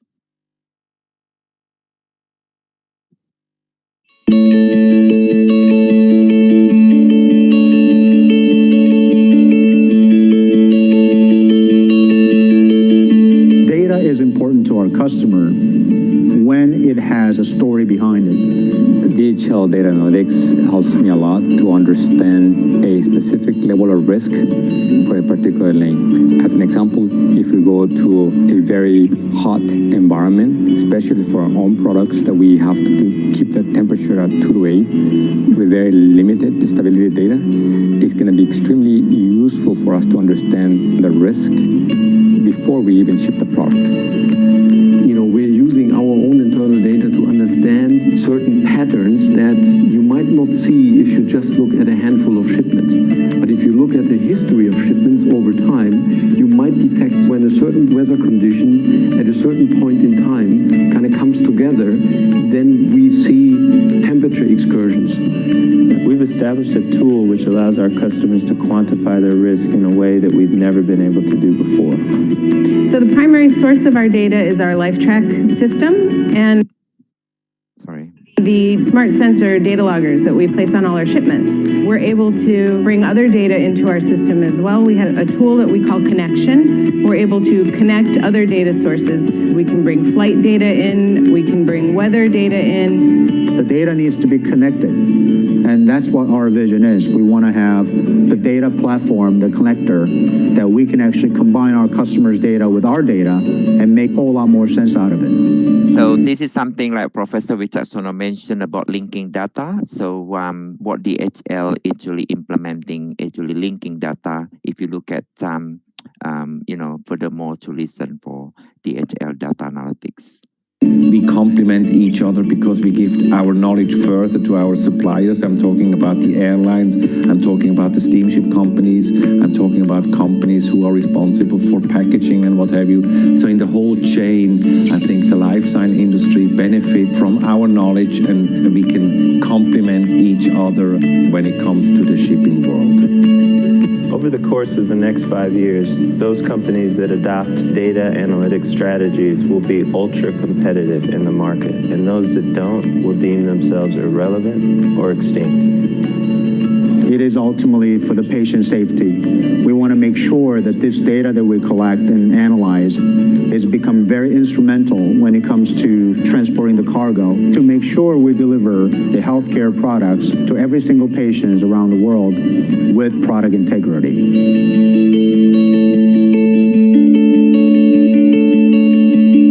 Thank you very much. So just wanted to share, go back to my slides again. All right, so if you look at the DHL data analytics, so with the Industri 4.0, I think Professor Wicaksono actually mentions a lot actually in terms of evolution Industri 4.0. So it depends on the time, because I would like to share with you as well in terms of how a logistics organization enables big data and analytics to transform supply chain management. So if we have a time, I go back to this video presentation again if we have more time about that. Okay, so talking about the supply chain. So before I'm talking about supply chain big data analytics. So everybody knows in this conference about supply chain. So as you know, supply chain, actually, we have a numerous definition of supply chains. I think more than 22 definitions. So, from 1990s and up to now, we have a lot definition about supply chain. So pretty much supply chain, if you look at the flow of product and information, including services, from raw materials, components, work in progress materials, final products, to the focal firm, what we call the manufacturing industry, and you got logistic providers, you got the distribution, transport companies, you got wholesalers, and you got retailers, right? So that supply chain logistic, then we connected with the transportation, you got storage, integrated through information planning, integrations activities.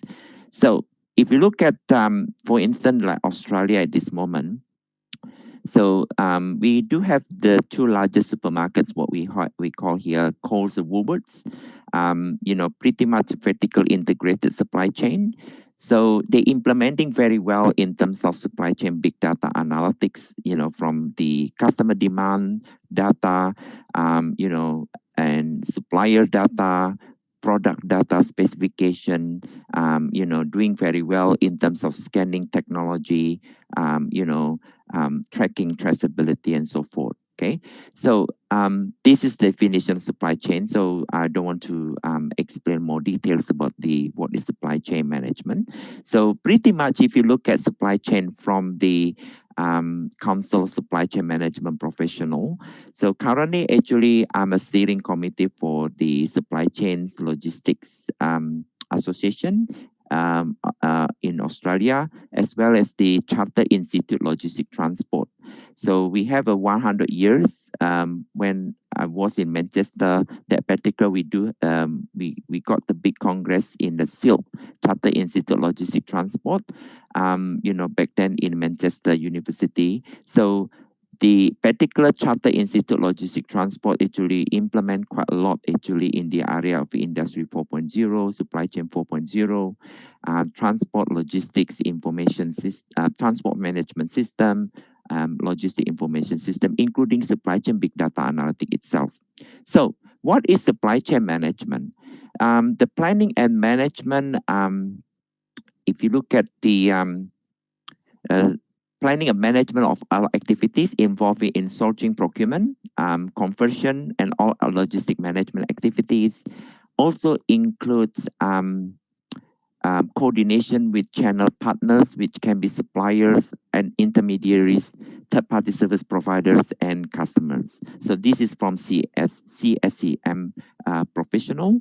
So with the other definitions, pretty much similar, like from Institute for Supply Management in Houston, is that the design management of seamless value-added processes across organization boundaries to meet the real needs of the final consumers. So in the last 5 years, I look at the cycle in terms of my research output for my publications. So published in supply chain empirical, supply chain data, exploratory study, supply chain in different contexts, in pretty much in the beef, red meat, halal supply chain, halal food from my working with my PhD student. Two of them, they graduated now. They you know, teaching at UITM in Malaysia. One Hafiz working at UITM. So we publish quite a lot in the halal food supply chain in the top tier journal. One of the journal is a journal Islamic Marketing, and as well as the International Journal Logistic Management. So it's a particular project actually publishing in the Journal Supply Chain Management, International Journal Logistic Management with my PhD student. It's now Indonesia PhD student actually publishing together with the supply chain competency, published in a Q1 in a journal, International Journal Logistic Management, about the competency, supply chain competency in operation managers in the third-party logistic providers.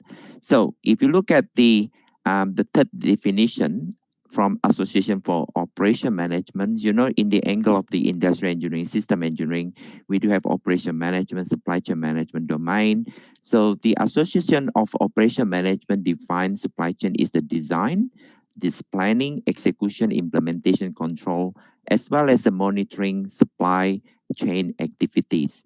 So as you know, supply chain activities, you know, including procurement, including production, including transportation, including that inventory demand itself, and so forth. What is the purpose of all those activities?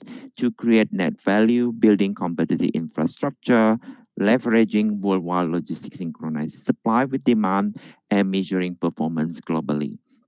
So if you academic scholars, so I strongly encourage you to watch so many top-tier journals introduce special issues if you want to publish in top-tier journals. So there's so many papers in the supply chain during COVID-19, supply chain big data analytics, post-COVID-19. So there's a special issue under International Journal Logistic Management, IJOPM, or one under Supply Chain Management and International Journal. Those journals are Q1, which is a top tier journal. So now, if you look at the this slide, talking about the in the long term, combined connected technology will unlock new mechanism for creating and distributing value. So Professor Wicaksono explained a lot in terms of artificial intelligence and machine learning. I don't want to explain again about this because what you're looking at this framework, we are in the new era, which is, Industry 4.0. So if you look at the COVID-19 pandemic start in January, back, in China situation, now in US, all countries around the world. So talking about supply chain digitalized transformation. So if you look at creating value from converging technologies, so everybody look at the, like, say, for example, Internet of Things, the advanced analytics, this is coming for in the supply chain big data analytics, AR, VR, and you got robotics there, you got 3D printing. This is something what we can look at, in terms of the Industry 4.0 tools, right?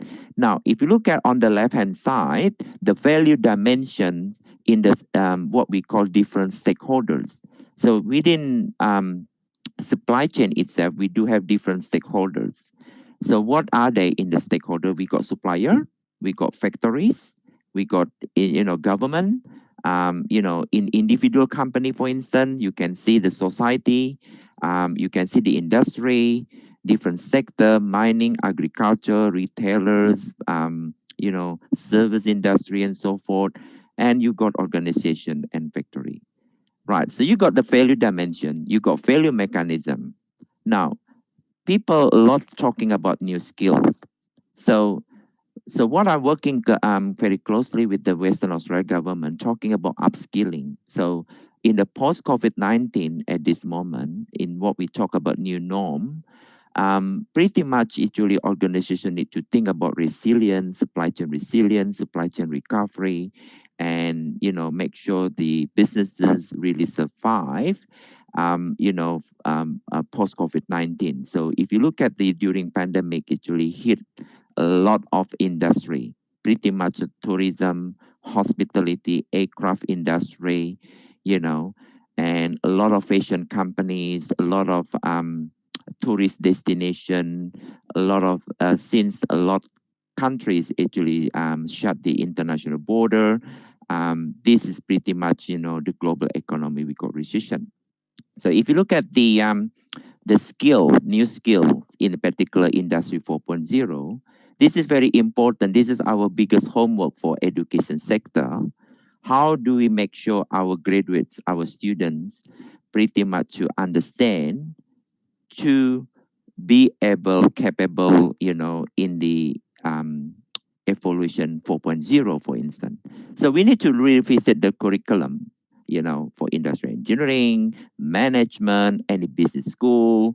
We need to make sure the graduates really capable with the skills, and it's what we call in ECU, Education University, work ready. So we would like to make sure the students and graduates and really capable to work in an industry. So this is our biggest homework. Make sure we need to update the curriculum to make sure the students and graduates actually to learn about new skill capabilities in the area of the Industry 4.0. Now, the technological augmented operators, and this is particular, we need to look at the accelerating sustainable production, the Professor Hendro just sort of mentioned about smart processes. It's pretty much about, he mentioned quite a lot in the previous presentation. And a smart structure there, and a smart innovation, digital orchestration of the supply chain. That's coming to the smart supply chain and personalization product here, and the new business model, right? And the digital experiences. So COVID-19 really introducing a lot in the digital transformation, any businesses. So like my university next week, so thank God, because next week all my students going back to campus life. So no more online. So even though I got my student from Sri Lanka, so I still connect with the online with my student from offshore students. So I'm using blended learning at this moment. Still a virtual class, plus as well as a face-to-face.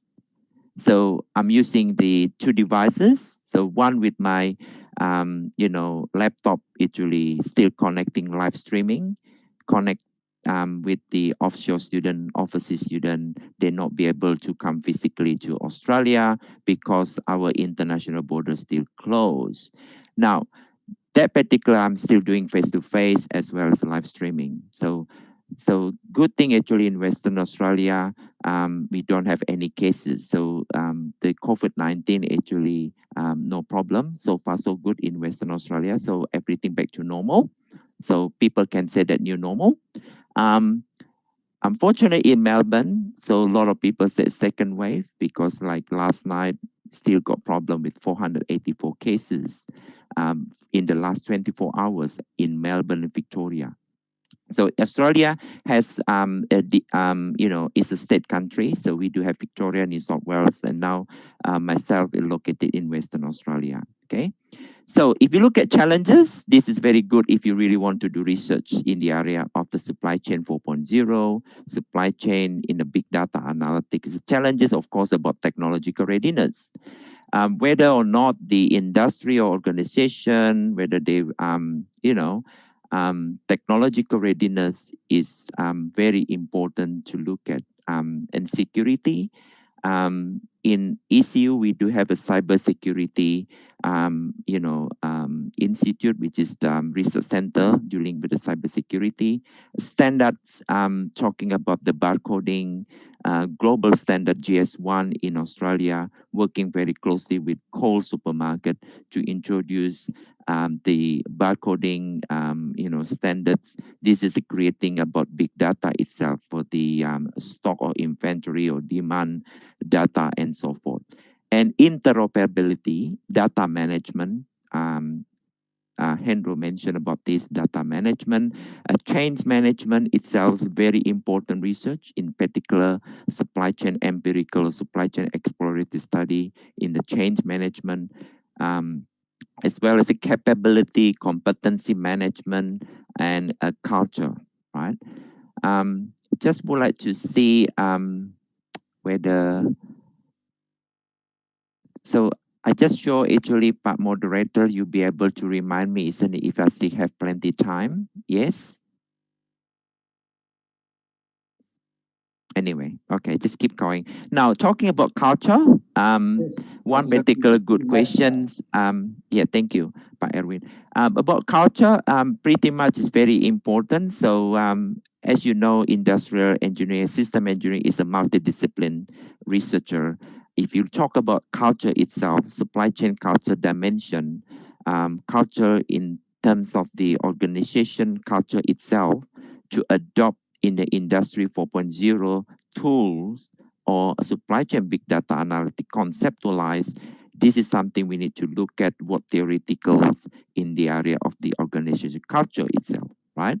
So the capability development, culture, and supply chain competency, big data analytic is a challenges as well in the area of the supply chain industry 4.0. Now, this is, I work with my research assistant, which is the postdoc, talking about supply chain management, big data analytics since 2018. The project, and now the paper still under review. under Journal of the Transport Review. The purpose is of this project is to conduct a systematic review of the supply chain big data analytic literature in the Principal Logistics Supply Chain Management Journal across a 5-year time frame. The analysis will identify the key themes of previous studies and provide research agenda to guide researchers going forward. So if you look at this evaluation big data analytics, so what we call BDA, right? BDA is big data analytics. So if you look at big data, it's exactly the same time when the supply chain was born. So supply chain was born in 1970, say for example. If you look at, it start already big data, but people did not realize that big data is a statistical techniques in the 1970s. And the 1980s start already data mining, right? And then 1990 is start with the BI. BI is a business intelligence, right? 1.0. The key enablers is EIS, which is what we call Enterprise Information System. So if you look at 1990s, the Bachelor Information System Studies is pretty much is there, is 1990s, right? And then it's a BI, Business Analytics, which is what we call BI 2.0. The key enables internet, so that's why you got web-based technology, 2000, social media coming, Facebook and so forth, Twitter, blah, blah, blah, and a lot there, right? So if you look at the complexity of data itself, so the more you look at the Business Analytic 2.0, Big Data Analytic, which is 2010 beyond, or BI 3.0, is pretty much high complex itself. We're talking about data complexity, right? So the key enablers is a radio frequency identification. People know that. In supply chain scholar, we know that. So the RFID, any retail giant supermarket like Walmart, Tesco, Kohl's, Woolworth, they use very good in terms of RFID, radio frequency identification, sensor-based devices, Internet of Things, and so forth, right? So this is pretty much about the evaluation of big data analytics, what we call BDA, right? And then what is the benefit of supply chain big data analytics, right? According to the literature review, if the supply chain big data analysis is to provide the tools, right, to support decision making. So this is about decision making in global, volatile, dynamic value networks. So if you are practitioners, so you need to know, say for example, the supply chain director, right? Before doing decision making, the big data analytic is pretty much to provide tools, right, to support, to help you with the decision making in terms of inventory, in terms of demand forecasting, in terms of facility layout, in terms of the lean approach you want to implement that, in particular volatile or the dynamic value networks. And of course, big data analytics to improve demand forecasts. A lot of papers publication in the supply chain big data to improve demand forecasting. So unfortunately, something new about demand forecasting really, because a lot of papers already published in the 2015, 2014, big data analytics improve demand forecast. Of course, to reduce inventory, particularly reduce safety stock, and improve the management of supplier performance. This is quite a new in the area of supplier performance. You know that in the supply chain, echelon, end-to-end supply chain, you got upstream, you got downstream. Talking about upstream, you look at supplier, right? You look at vendors, and you got procurement activities there. So in terms of to measure your supplier performance, so we still can use the big data analytics. So if you look at supermarket like Kohl's, Woolworths, Kohl's, we do have a more than 750 stores in the country, right? in New South Wales, Victoria, Melbourne, and Perth, Western Australia, ACT, Canberra, and so forth.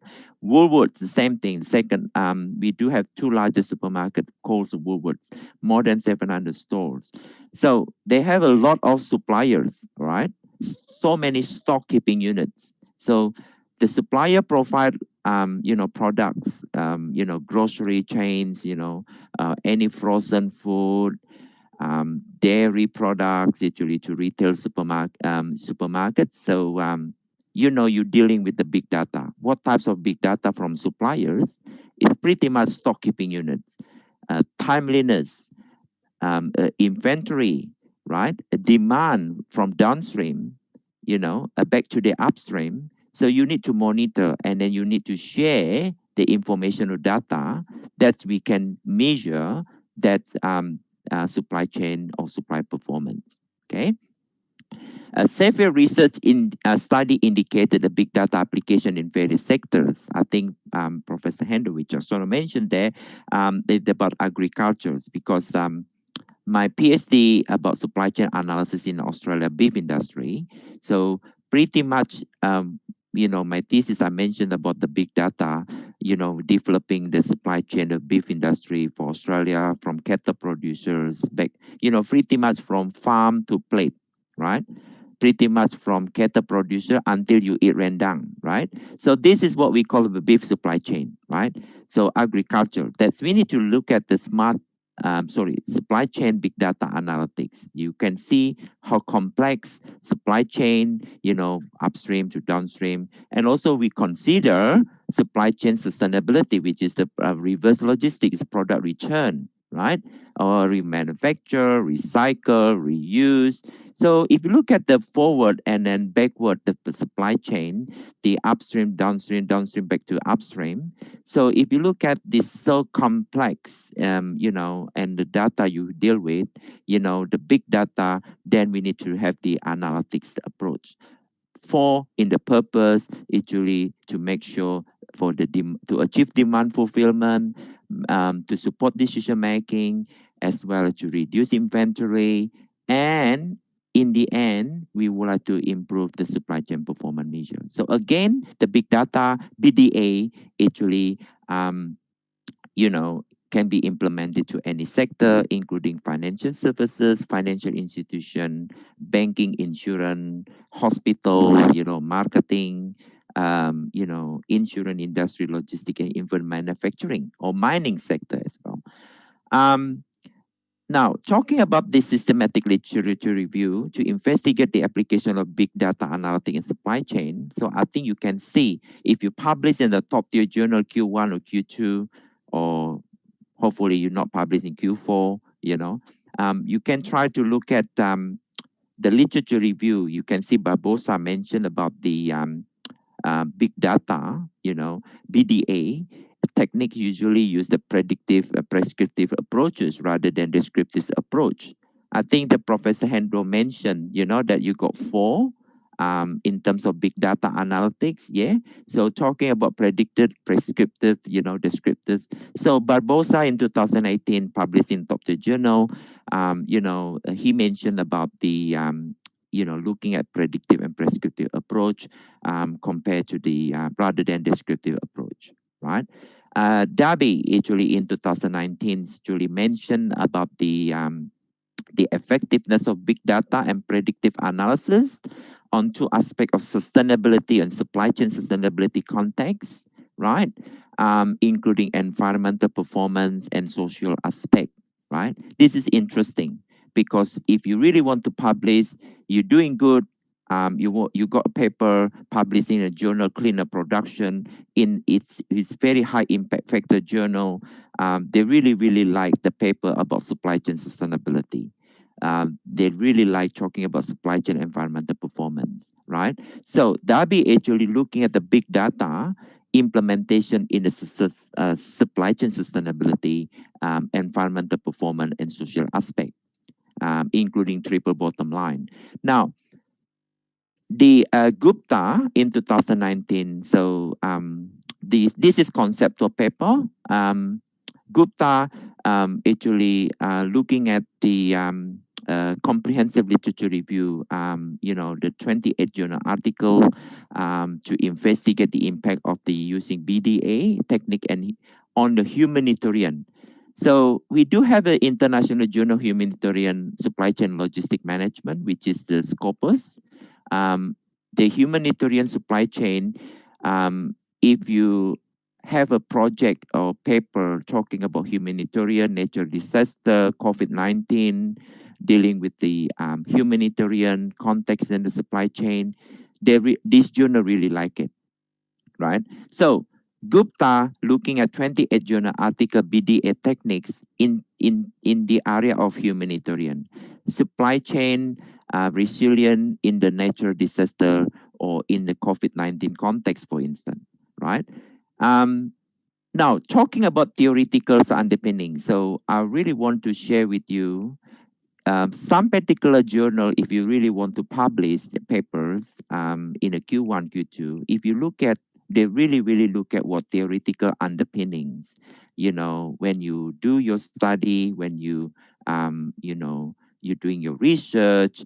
So theories in the area surrounding a big data analytics. So you can see complexity theory because you can look at supply chain is so complex, right? So if you look at the first tier in the upstream in hotel industry, so you can see you got food services. If you look at hotel supply chain, the second tier, you can have a mattress company. In the third tier in the supply chain, hotel industry, you might have contractors, say for example, for the building itself. Now for the downstream hotel supply chain, I'm talking about service supply chain now. Of structure in the hotel supply chain structure for the first year downstream, you can see is a brand hotel. So that's why you got Santika, say for example, you got Novotel, right? You got Ibis, Grand Mercure. So you got the first tier downstream supply chains in hotel supply chain. So and then the second tier, which is the final consumer. So who are your customer, which is the individual customer or business customers, corporate customer, business or leisure travelers, something like that. So this is talking about the complexity theory in the area of supply chain big data analytics. And the second theory you can introduce, I would like to say that the transaction cost economics. So if you do more in the supply chain costing, total cost ownership study, supply chain costing analysis, you're dealing with the transaction costs. That's transaction cost economic is important, in your study, in the particular when you publish in top tier journal.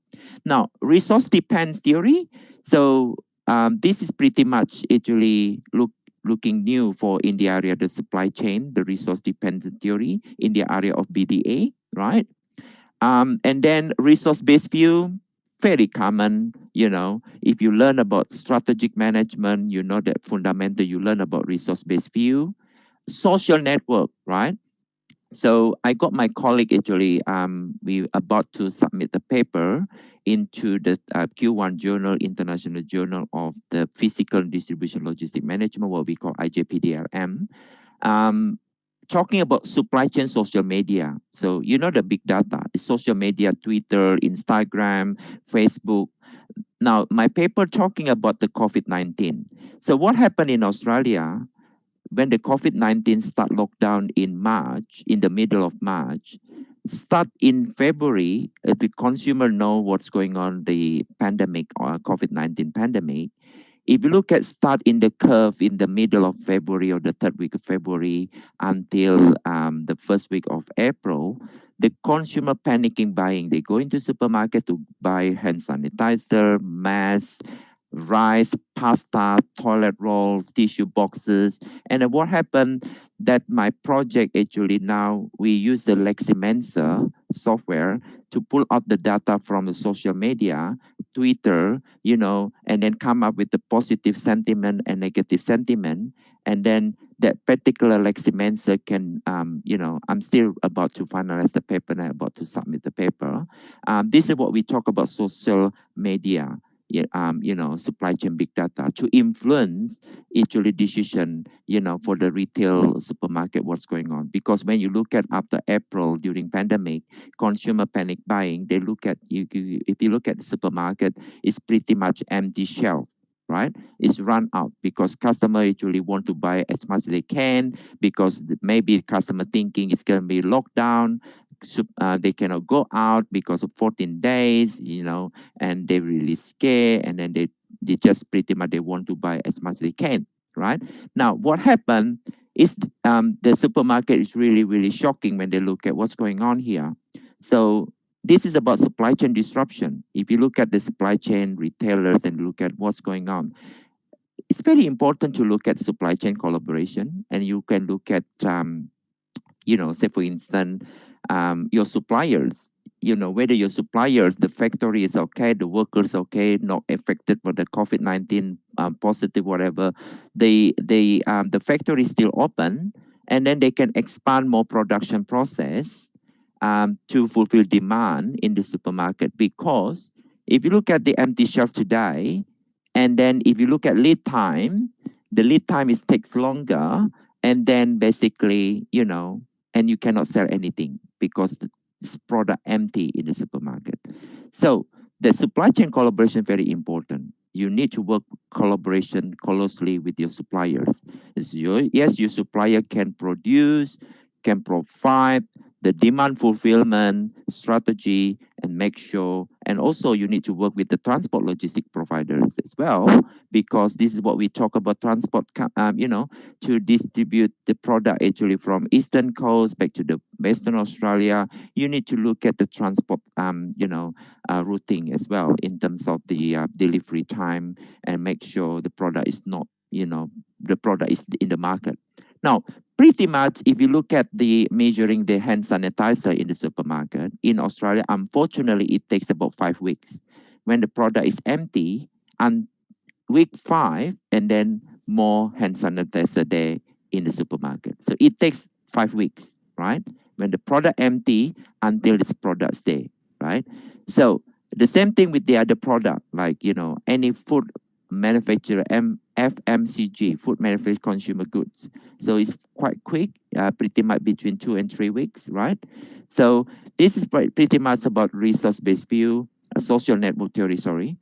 You look at the network theory in the area of the supply chain big data, BDA. Institution theory. Professor G, because yes? of limitation, could you make your presentation faster? Yes, sure. Okay. Maybe, well, I still got 7 slides, so hopefully I can cover. Thank you. So the stakeholder theory, so everybody knows stakeholder theory, right? So you can see the suppliers, or you can see manufacturer, or you can see transport logistic providers, for example. This is stakeholder theory. So mostly my PhD student, they really like stakeholder theory. I don't know why. So my PhD student completed back then when I was from RMIT, the student used a stakeholder theory about halal beef supply chain. Now he's now in the UITM. We published a good paper in the journal Islamic Marketing. Now, ecological modernization theory, right? So and then what we're going to do for the next the literature talking about the techniques, right? The multi-objective optimization model for the green supply chain. So green supply chain is not new, unfortunately. So supply chain sustainability, yes, pretty much the green supply chain, the green supply chain, a lot of paper already published many years, actually since 2012, right? So if you look at the green supply chain, so Chow actually in 2017 looking at the 3 different scenarios, optimizing pretty much inherent risks associated with hazard material, carbon emission, and so forth. The problem challenges arising due to big data in the context of environmental performance, along with summarizing latest development in environmental management based on big data technology. Right, so this is, I just want to have it very quickly. A lot of literature, I just screened of the top tier journal in the area of the BDA, big data analytics, in different contexts, different country. India, China, UK, USA, Asia, Europe, Southeast Asia, what theories they is that using survey TOE, you know TOE, which is the Technology Organization Environment Framework. And then you can see the particular information processing theory, and pretty much they use a lot more survey and very less actually, using case studies, right, or cross case studies. So this is the research objectives is investigation of BDA adoption determinants and the effect of the BDA on supply chain performance. Quite few papers there. Investigation of BDA adoption determinants is a lot actually since 2015.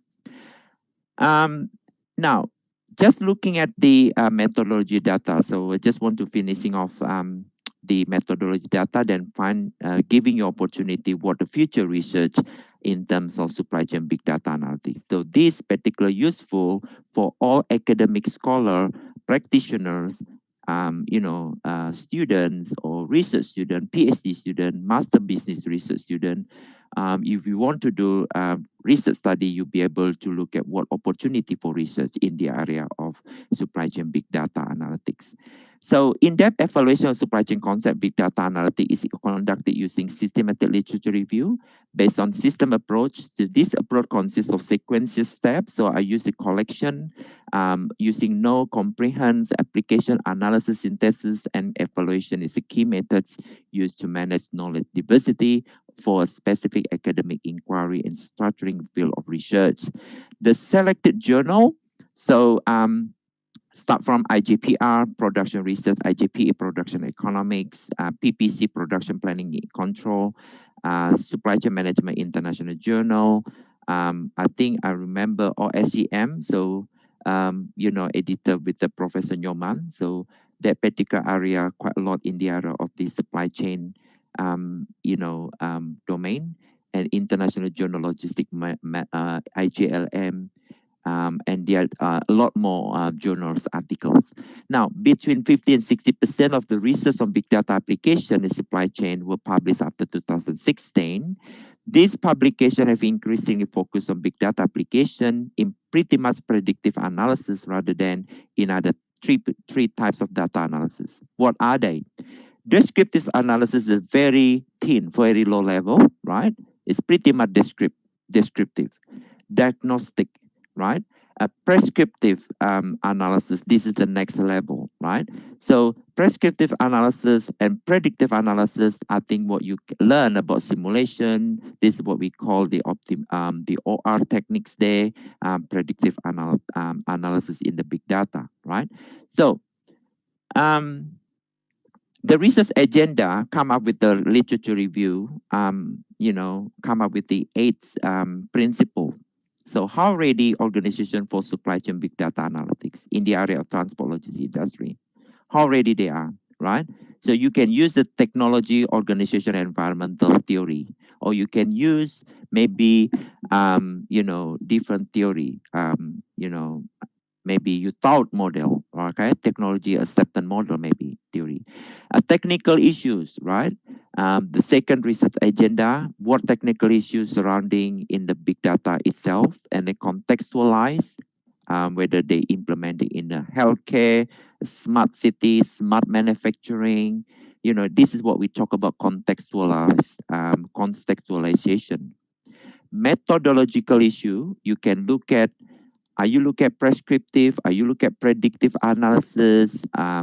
Whether or not you would like to do cross-case analysis, whether or not you would like to do empirical exploratory study, or which is the statistical analytical approach. Now, the measuring the benefit of business case for supply chain big data analytics, this is something is very good to look at. The benefit of business case, because the practitioner, particularly if you in university would like to engage with an industry or the government people, you need to show the capability whether you be able to show how do you solve the problem using the big data analytics itself, and then you measure the benefit and each business case. This is something, since the industrial engineering, system engineering is a multidiscipline, you look at the organizational impact, right? You look at human resources skills, right? A lot of people talking about the manpower, actually, workforce itself. So I think I mentioned before about upskilling and reskilling. The Australian government, Prime Minister Scott Morrison mentioned about the COVID-19 pandemic, actually, to introduce actually $2 billion about upskilling, reskilling, all country in Australia, because this is the time talking about upskilling and reskilling. So you can look at the organizational impact and HR skill. And the other one is supply chain big data analytic and sustainability context. So you can see very good to look at the supply chain sustainability, supply chain big data analytic in terms of policy and regulation, right? Policy regulation is a good thing to be able, come up with the roundtable discussion with the government people, dealing with the decision making, dealing with the global trade operation, dealing with the free trade agreement, talking about the transport data, export data, for instance, connected with the policy regulations, for example. Now, what is the future research, the BDA itself? So I'm sorry due to the time, because this slide actually, usually it takes me nearly like half an hour to talk about each. Unfortunately, I cannot just explain. I just would like to show you BDA, what does it mean, Lee Agile, the new norm for the post-COVID-19. So the business not only talking about lean thinking approach, not only about Lee. Lee, it means that lean is a Toyota production system introduced reducing waste, right? Inventory is a waste. Say, for example, cost reduction. And what is the agile? Lee Agile is a lean and agility concept. The business need to be agile, need to be quick response, dynamic changes, the post-COVID-19 for this situation. Of course, the business need to reduce costs, but need to be able to agile. So you need to look at big data analytics for a lean plus agility approach, okay, for the supply chain context. Supply chain big data for the supplier relationship. This is something, that's why we have a supplier relationship management. We got customer relationship management, which is CRM, SRM. Pretty much a big data analytics, actually, they created supplier relationship management as well as the CRM itself. And you can see the CPFR, you can see the vendors manage inventory VMI, CPFR, VMI, definitely they need to have a big data, okay? Without data, it's very difficult to reduce or to eliminate waste or to improve the supply chain itself. Now, network design, product design, in the industrial engineering, particular discipline, we know that about the product life cycle or product design development. So big data analytics is also very useful for the product design development. Demand, right? Production planning, inventory control. So demand planning, demand forecasting, demand fulfillment strategy. Of course, for the demand stock keeping units, for demand product specification, characteristic, cluster for customers, domestic or global customers, all particular, we need to have the big data analytics in order to do demand planning. Procurement, which is the upstream supply chain context, the procurement management context. Customized production. Cybersecurity in the supply chain domain. This is something industrial engineering come along to try to marry between the business particular oriented with the computer science discipline in relation to the cybersecurity, IoT, AI, machine learning in the area of the supply chain context. So this is the multidiscipline itself to look at the big data in the area of the supply chain cybersecurity. So I developed one new course in the Master Supply Chain Logistic Management at Eddie Cowan. This is something I developed, specialization under cybersecurity, because the new course where I developed the Master Supply Chain, pretty much actually to make sure the graduate to be able to face for Industry 4.0 era. So the curriculum need to be make sure the student be able to understand, particular for the skills capability in the era of the tools or Industry 4.0 particular parameters. parameters. The inventory or stock management and logistics, the agile context, the lean thinking, sustainability, and so forth. Okay, so please give me 1 minute to finishing off. This is about supply chain, not dealing with the big data, right? So the previous slide is the supply chain big data. So this is about supply chain management, right? Supply chain management you can do on the left-hand side is pretty much about the business side. If you look at on the right-hand side here, is you can look at industrial engineering or system engineering can do that. So on the left-hand side, business school or, you know, particular under management of technology or maybe in the engineering management be able to do that. Supply chain practices, performance, sustainability, quality, approach, dimension, the project itself, human resource, strategic supply chain. I know it's not very new, right? But still, again, you'll be able to do that as a future research. Cybersecurity, more on the right-hand side, more in the technological oriented, IoT, blockchain, and so forth. Okay. So thank you very much indeed for listening, ladies and gentlemen. Sorry, I cannot spend more about the future research for this. So I just would like to say thank you for listening. So if you have any question, feedback, or this is a good time for research collaboration. Since we are in the expert in the industrial engineering and system engineering, supply chain, you know, big data, this is good time moment to work together, you know, for this channel, for this conference. So once again, thank you for listening. Thank you, Pak Moderator, and thank you for the organized committee to invite me for this, you know, to bring a presentation this afternoon. Thank you. Okay, you're welcome, Professor Perigi. Through my WhatsApp number, I got a lot of appreciation about your presentation. We can feel your motivation, your sincerity to share your knowledge and experience, especially about supply chain and big data analytics. And when I check the SharePoint, we got 3 questions here.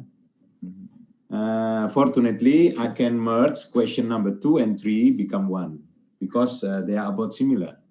And for the first question, we got the question from Miss Putudana from ITS. And the question is about explanation in more detail about big data analytics with lean thinking. Even though you already explained in your slide, but Ms. Putudana want to know more about the relationship between these 2 concepts. Please. Thank you very much. Very good questions. Right. So first of all, we need to understand about lean thinking approach, right? So there are 7 types of waste according to the lean principle, right? The supply chain lean thinking, actually, if you look at upstream to downstream supply chain, you can focus on even focal firm, which is the manufacturing industry. For the lean thinking, actually, it's a Toyota, it's Japanese philosophy itself, the lean approach, right? So what is the relation lean? You know the reducing waste, right? One of the practical ways is inventory. Any organization in the supply chain industry, we do not want to have high inventory. For instance, like the furniture industry or, you know, but maybe perishable products, for instance. So the relationship of the big data analytic itself, we're trying to make sure to reduce inventory, right? We just want to improve the demand forecast. So it's pretty much if you have the demand forecast accuracy is very good, right? Then you can control the inventory. You with me? So you got the control inventory. So when you reduce inventory through the big data analytics, because the big data, what does it mean big data? With the big data, you can have a stock keeping units, the inventory for each stock keeping units. You can see the tracking traceability, where the product coming from, which suppliers there, right? So you can track the big data analytic, you can do predictive analysis, right? pretty much to improve the supply chain performance. You can use the particular big data analytic to reduce inventory and to improve the demand forecast, and therefore we can improve the supply chain performance itself. So it is very good concept, but when you do study, you need to look at contextualization though, right? Whether or not you want to introduce supply chain lean thinking approach for the big data analytic concept, and then you need to understand also what theoretical underpinning surrounding for whether you want to use resource-based view, because the resource-based view can introduce or social network theory there, right? So there's so many clusters you need to consider to look at the relationship between lean thinking approach in the big data analytics, right? So big data, just remember, is a tool, right? It's particular, you need to look at the tools, the methodology, and analysis. And the lean actually is the deliverable, particular the supply chain outcome. Yes, the big data can help me, the scanning technology can help me, the sensor can help me with that, the GPS, all those types of the advanced technology to look at to manage the big data. Then you can look at the predictive prescriptive analytics there, and then you can look at the deliverable, whether the outcome, yes, the inventory reduced by 27%. Yes, the demand forecasting approach, accuracy approaching 98%. Yes, the inventory service level is the 99%. You with me? So that particular big data analytics, you also can improve the, can support the inventory manager for decision making, for the supply chain manager to determine which supplier they want to select, for instance. So, yeah, thank you. Okay, thank you very much for your explanation, Professor G. And let's go on to the next question, question number 2 and 3. These questions are from Mr. Imron Ghazali and Mr. Arif Rahman.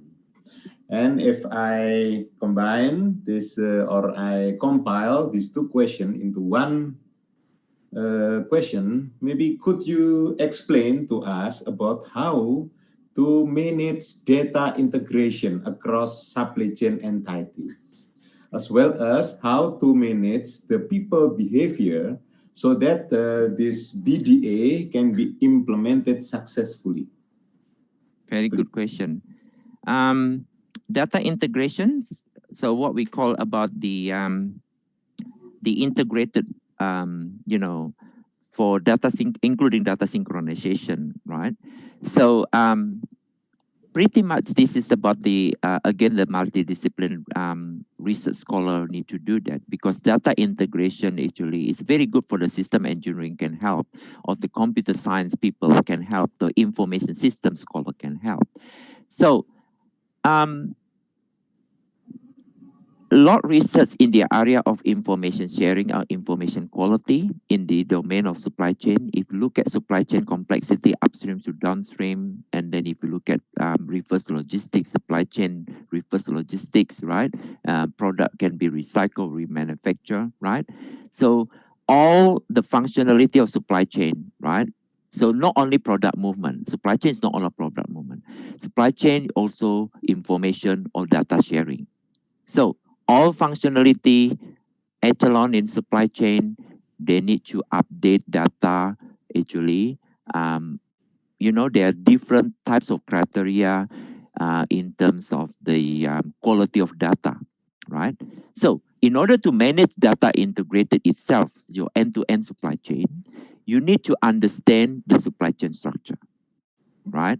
If you are supply chain people, if you don't know business process model, you don't understand who are your supplier, you don't understand supply chain structure, who are your upstream, who are your downstream, who are your transport logistic operators, who are you know, is not good. You need to we need to understand the business process model, supply chain structure. Number 2, in order to manage data integrity itself, once we understand supply chain structure, then you need to look at, because supply chain is not product movement, it's not product flow, including information and data flow, right?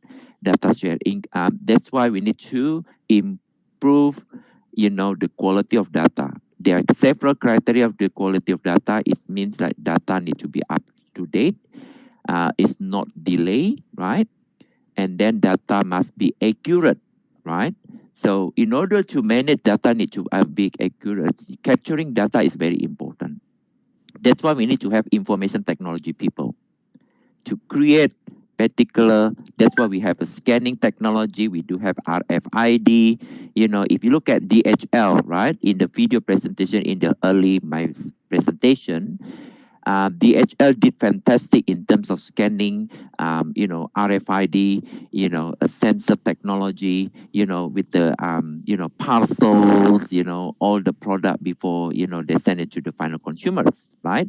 So data need to be up to date. Data need to be real time. Data need to be accurate, right? So if the data not accurate, how do you look at the inventory in your database? And then in the shop, in the store, it says 2, right? But in your computer, maybe it look at 5. Why are we missing 3, right? Maybe your data in the inventory status is not accurate. You need to update the inventory, right?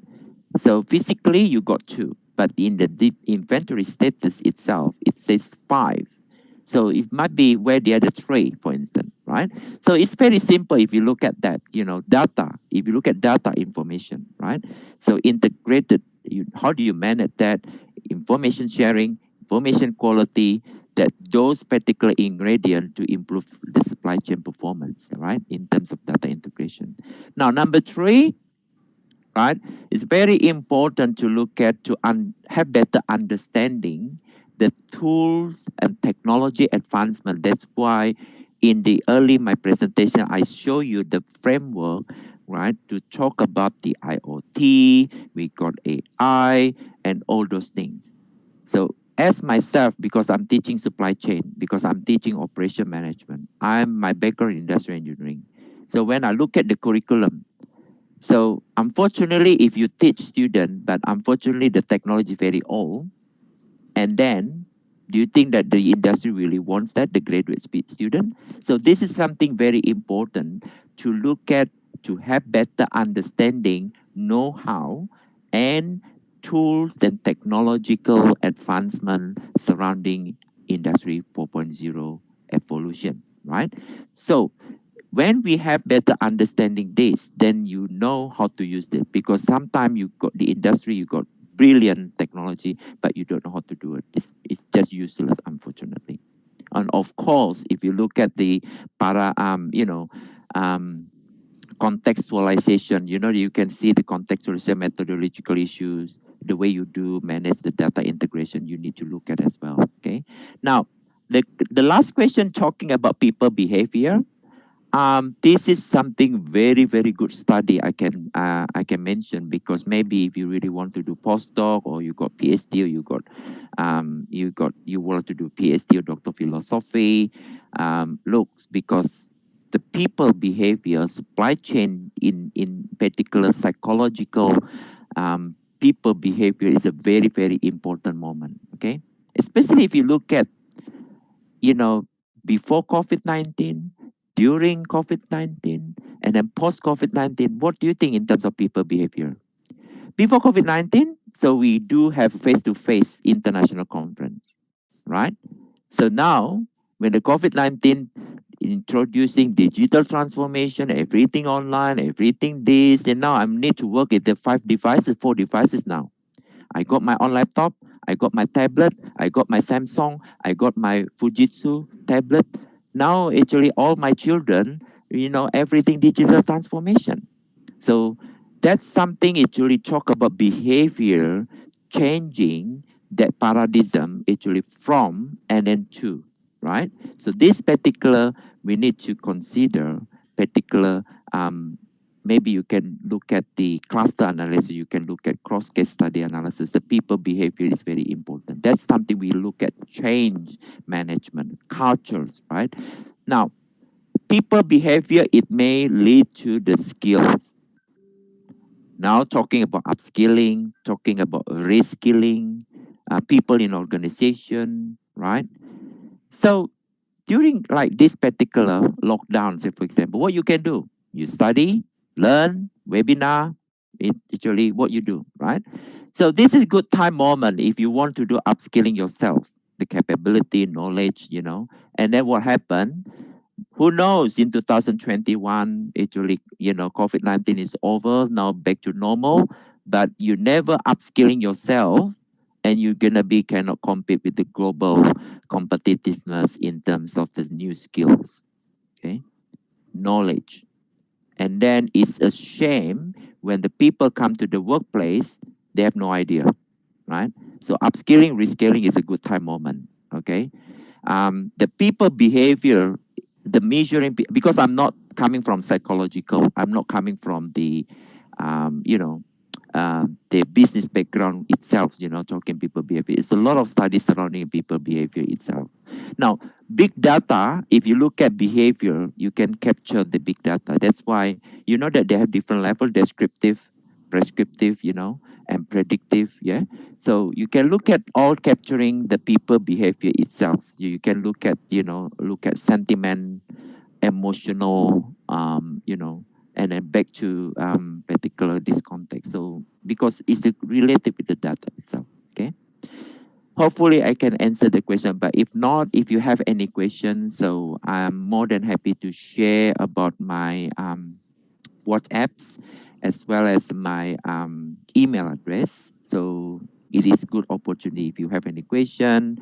And currently I'm supervising six PhD students, but 2 PhD students nearly completed. So yeah, so who knows, Indonesia scholar would like to do doctorate degree in the other supply chain, logistics, big data, supply chain 4.0. This is something, a new cluster in my school.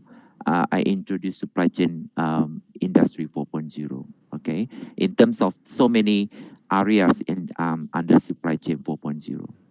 Okay, thank you once again. Now I go back to you, moderator. If any have any question, I'm more than happy to do that because they have time to join the conference. Okay, thank you very much, Professor Feriji, once again. You're welcome. I really enjoy your presentation, your explanation. I believe not only me, all participants here learn something new. And also you offer us to do some collaboration, not only about the topic in this international conference, but also future research, future work. Yes. As you mentioned in your list before. Okay, thank you very much about that. And you're welcome. And let me close this plenary session. Hopefully, the main objective in doing this research, namely to establish an exchange forum between academicians, can be successfully obtained. Okay, thank you very much. And as a moderator, I'm really sorry about the time exceeding. Okay. No problem. Thank you very much. And I give the token back to the MC. Please, Ms. Indira and Mr. Furkon. Thank you to Associate Professor Ferry G and Doctor of Engineering Erwin Widodo. That marks the end of our plenary sessions today. Now, we are going to invite Dr. Nurhadi Siswanto as the Industrial and System Engineering Head of Department of Institut Teknologi Sepuluh Nopember and Dr. Ratna Purwaningsih as the Industrial Engineering Head of Department of Diponegoro University to announce the best paper in the conference. This is very exciting. Good luck to all of the participants. To Dr. Nurhadi Siswanto and Dr. Ratna Purwaningsih, the time is yours. Okay, let's continue with the next session. Good afternoon, ladies and gentlemen. Every research paper submitted to Iconise and Acise 2020 is reviewed by 2 blinded reviewers. The paper team has been trying to maintain the fairness of the evaluation process by not assigning to the reviewers who came from the same institution within the authors of the reviewed paper. The best papers are selected based on the highest review score. The committee has selected 5 best papers to be granted the Best Papers Awards. Without further ado, Dr. Ratna Purwaningsih and me will announce them. You may start it now, to Ratna. Thank you, Pak Nur Hadi. The best paper was awarded to paper number 159, author Wahyuda. The title, Development of a Multi-Excellent Economic Dispatch Model for Combined Optimization Between the Production and Distribution Side of the Electricity, from Universitas Mula Warman, Indonesia.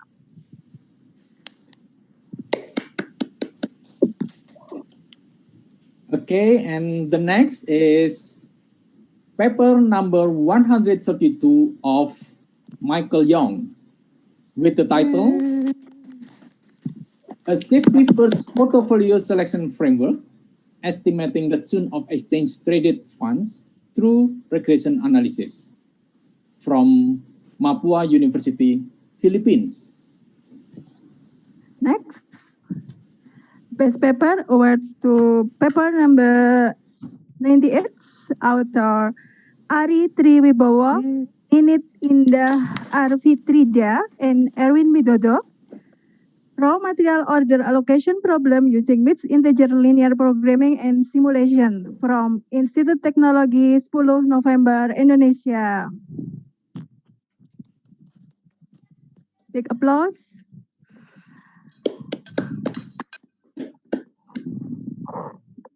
Okay, and the next is paper number 26, with the author Fermi Dwi Wicaksono, Yusri bin Arsad, and Bun Cheong Chiu from University Technical Malaysia, Malacca, Malaysia, with the title, In the Search of Oil and Gas Incidental Cost Factors, the Gaussian Fuzzy Analytic Hierarchy Process Approach.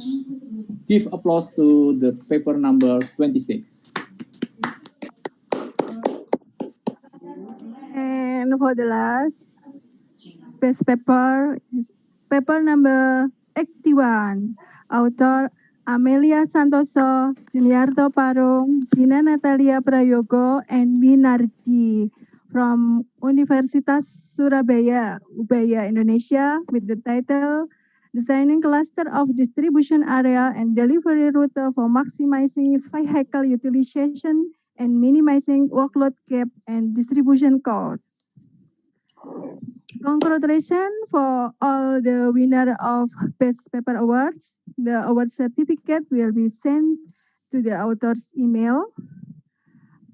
For your notes, the Best Paper Award will be announced in the conference website after the conference. Thank you for your attention and congratulations for all the best paper.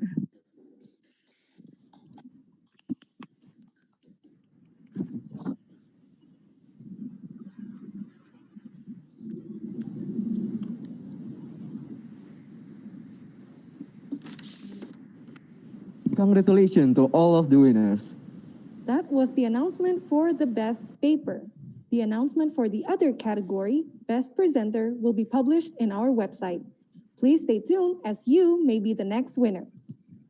Now, for the rest of this day, we will have 2 parallel sessions, starting at 12:30 p.m. to 2:30 p.m. for the first session, and the second session will begin directly after the first session. The upcoming parallel session will be the final agenda in this conference. Now, just like yesterday, we will announce the room for the parallel sessions. Do refer to the link given to you in the information book for the Zoom link. We will begin announcing the meeting room for the first session of the conference. The first meeting room will be about industrial management, with Dr. Dia Santidewi as the session chair for this room. The second meeting room will have the topic of supply chain management, which will have Dr. Novi Susanto as the session chair. There's also an invited speaker in this room, which is Dr. Wahyudi Sutopo.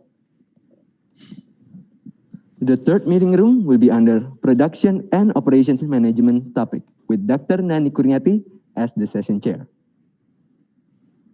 The fourth meeting room will have the topic about decision making with the session chair of Zainal Fanani. The fifth meeting room will be about system dynamics and simulation with Dr. Arfan Bakhtiar as the session chair. Sixth meeting room with Dr. Purnawan Adi as the session chair will be about lean manufacturing. Next, the seventh meeting room will be about ergonomics, and this room will have Dr. Heru Prastawa as the session chair. The invited speaker in this room is Dr. Rifki Ismail. And lastly, the eighth meeting room will be about eye tracking and virtual laboratory with Dr. Aditya Sudiarno as the session chair. Those are all the meeting rooms for the first parallel session. Please take note of your respective rooms. Now we're going to announce the second parallel session rooms. The first meeting room is for optimization topic and will have Dr. Singgi Saptadi as the session chair. Second meeting room is about risk assessment with Naning Aranti Wesiani as the session chair in this room. The third meeting room will be about quality engineering and management with Professor Dr. Ari Susanti as the session chair. The fourth meeting room is about system analysis with Dr. Henry Suliantoro as the session chair. The fifth meeting room is about supply chain management and will have Dr. Engineer Erwin Widodo as the session chair. The invited speaker in this room is Dr. Indah Arfitrida. And the sixth meeting room is about industrial management and will have Yusuf Widarto as the session chair. The seventh meeting room with the topic of technology and innovation management will have Dr. Putudana Karningsih as the session chair. Lastly, the eighth meeting room will have Dr. Nani Kutami as the session chair with the topic of operations research. The invited speaker in this room is Professor Dr. Budi Santosa. And that covers all the information for the meeting rooms. We remind you again to carefully check to see if you get the right Zoom link for your meeting rooms. Note that the first parallel session will start at 12:30 p.m. Please remember that the best presenter announcement will be published in our website, so remember to stay tuned. As this is our last plenary session, we would like to thank all of you, all of the participants, speakers, and everyone who are participating in this conference. I am Indira Ardiatna. And I am Furkan Sandifa, as the Masters of Ceremony of this year's Iconise and ACISE would like to sign off. Thank you, and see you at the future Iconise and ACISE events.